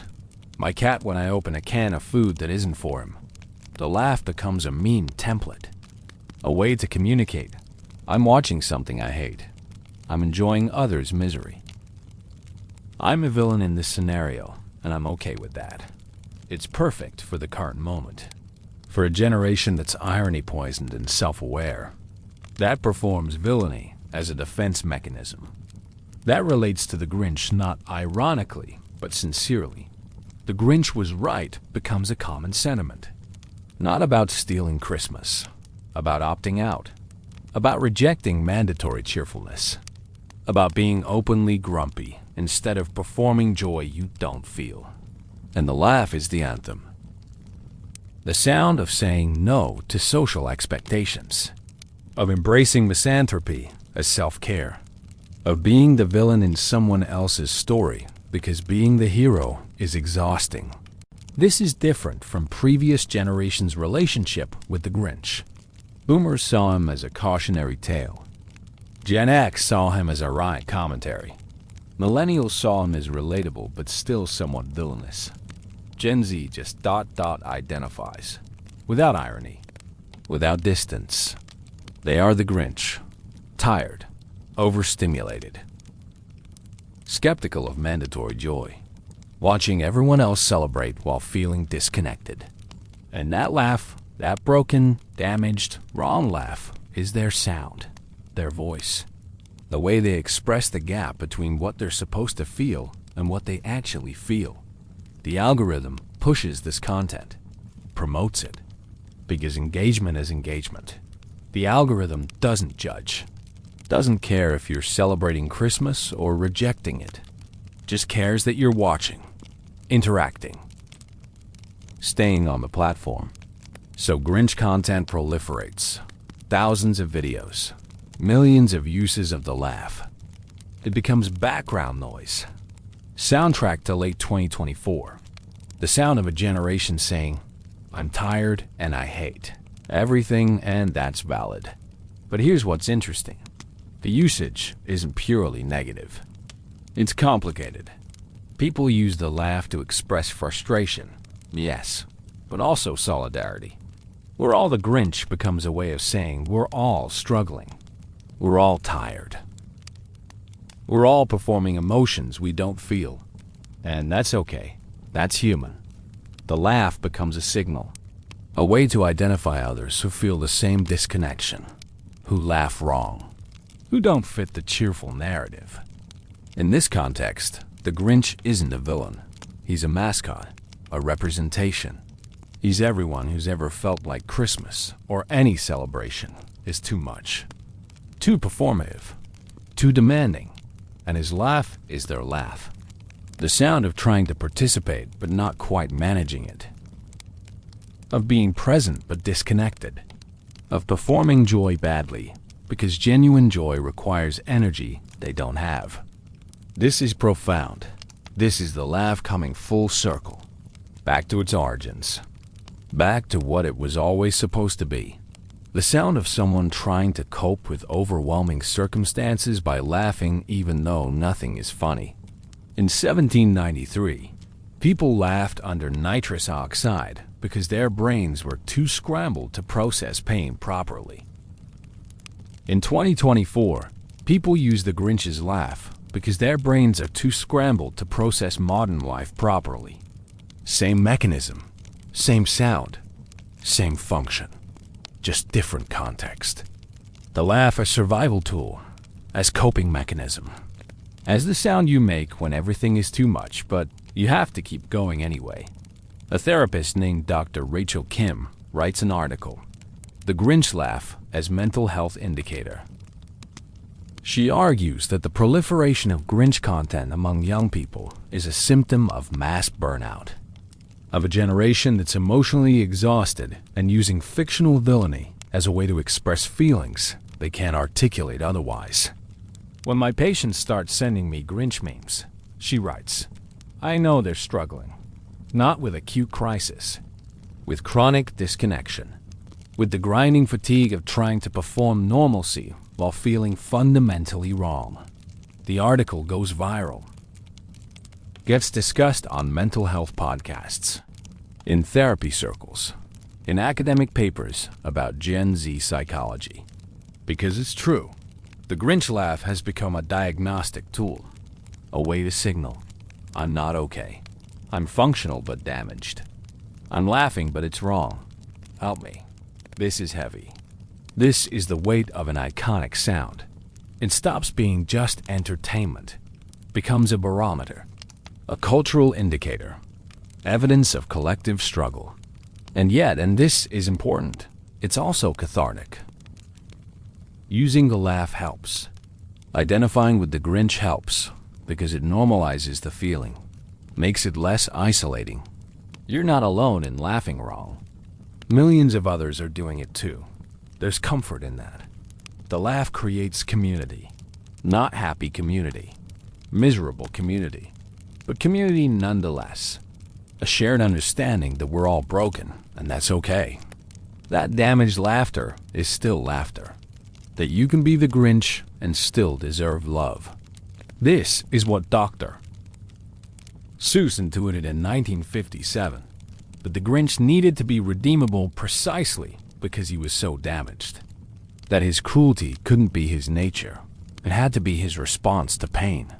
Because otherwise there's no hope, no possibility of change. The laugh communicates this. In 1966, it told audiences, this creature is broken. In 2024, it tells audiences, we're all broken. And that's not the end of the story. That's the beginning. Because the Grinch doesn't stay the Grinch. His heart grows. He changes. He learns to connect properly. And if he can do it, if someone who laughs at wrong can still find redemption, then maybe everyone can. That's the message embedded in the sound. Not consciously, not intentionally, but it's there, in the wrongness, in the damage, in the perfect imperfection of a laugh that communicates suffering and survival simultaneously. The algorithm doesn't understand this. It just knows the sound works, keeps people engaged, drives metrics.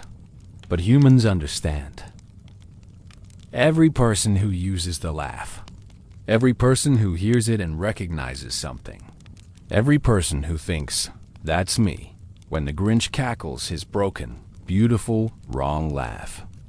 They understand what the algorithm can't. This isn't just a sound. It's a language, a way of communicating damage without words, a way of saying, I see you.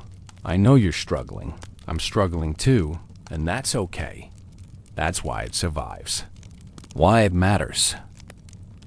Why a laugh invented by accident in 1793 is still relevant in 2024. Because humans still need ways to communicate damage, still need sounds that acknowledge brokenness, still need the Grinch's laugh to remind them. You can laugh wrong and still be loved. The algorithm promotes it, but humans give it meaning. And the meaning accumulated over 231 years is simply this. We're all damaged. We all laugh wrong sometimes. And that's not something to fix. That's something to acknowledge, to honor, to pass down, because the laugh isn't just history. It's now. It's always now. Every time someone hears it. Every time someone recognizes themselves in that broken sound. Every time it creates connection across damage. That's immortality, not preservation.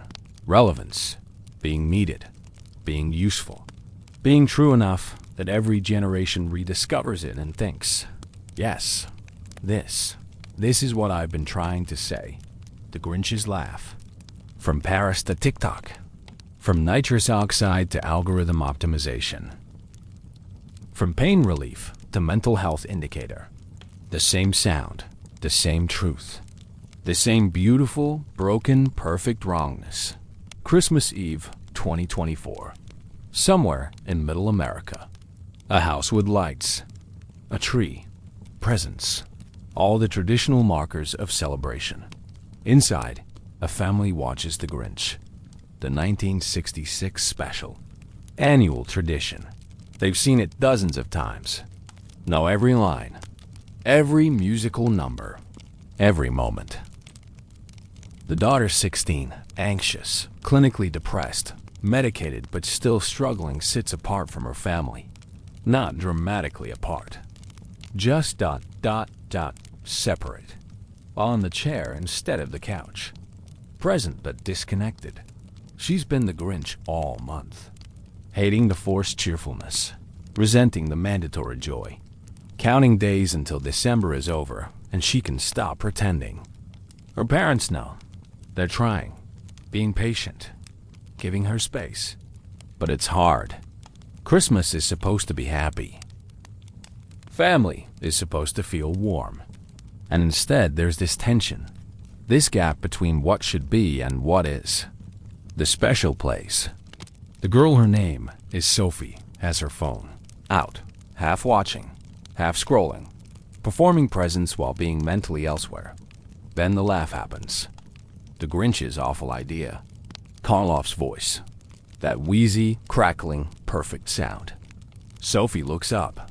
Actually looks up. Makes eye contact with the screen. Something about that laugh. That specific quality. It reaches her. Cuts through the fog.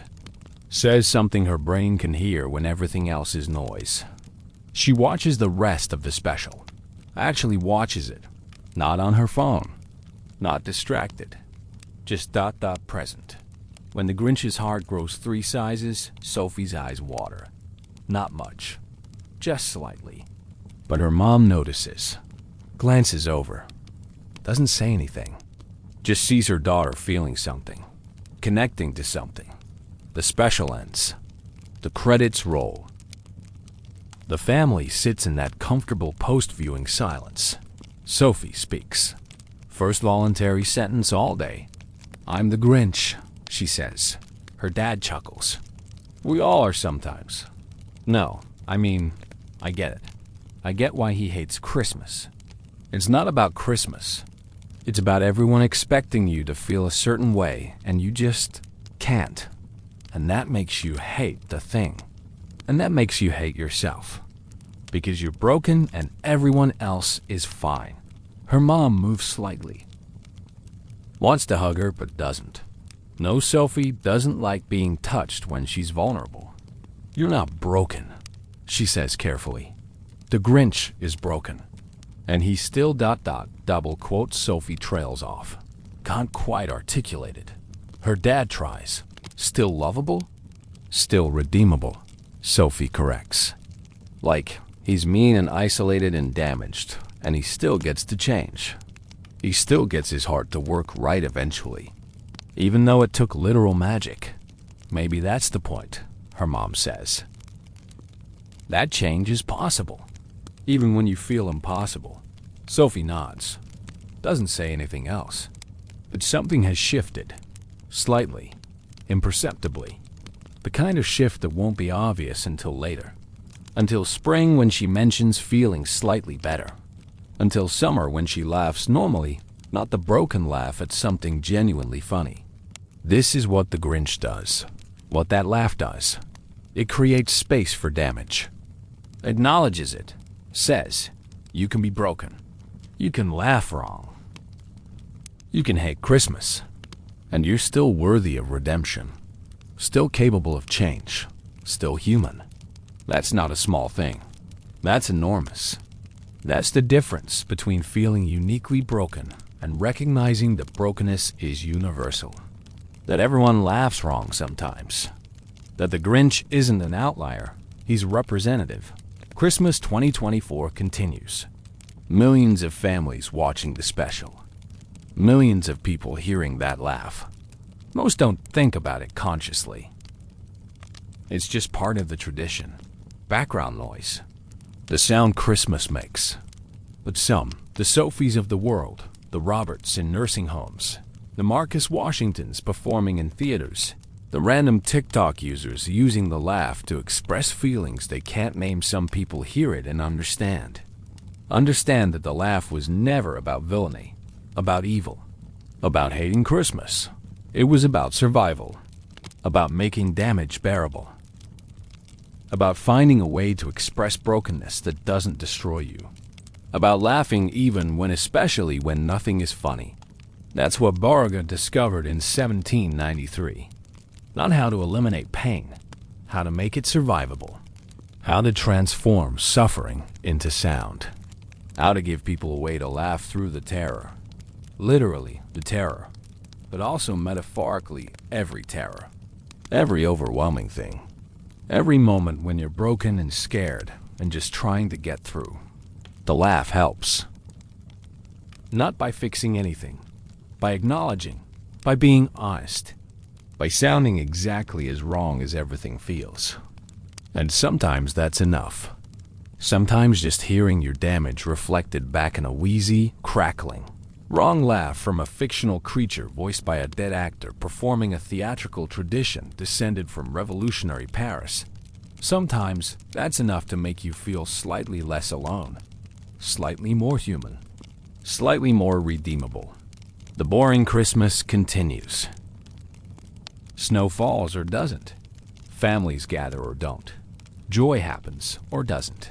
World keeps turning, regardless of how any individual feels about December 25th.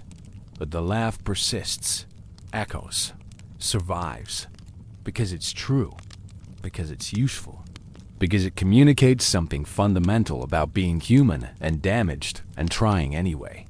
From Claude Monet in a wine cellar to Sophie on a couch. From nitrous oxide to Netflix. From survival mechanism to cultural icon to mental health tool.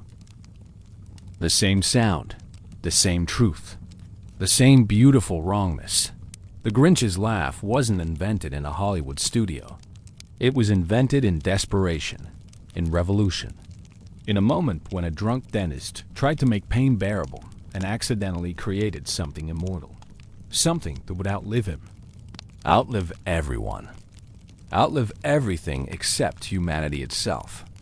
Because as long as humans exist, we'll need ways to communicate damage, to acknowledge brokenness, to laugh wrong and know others understand. The Grinch's laugh does this, has done this for 231 years. We'll continue doing this for as long as people need it, which is to say, forever.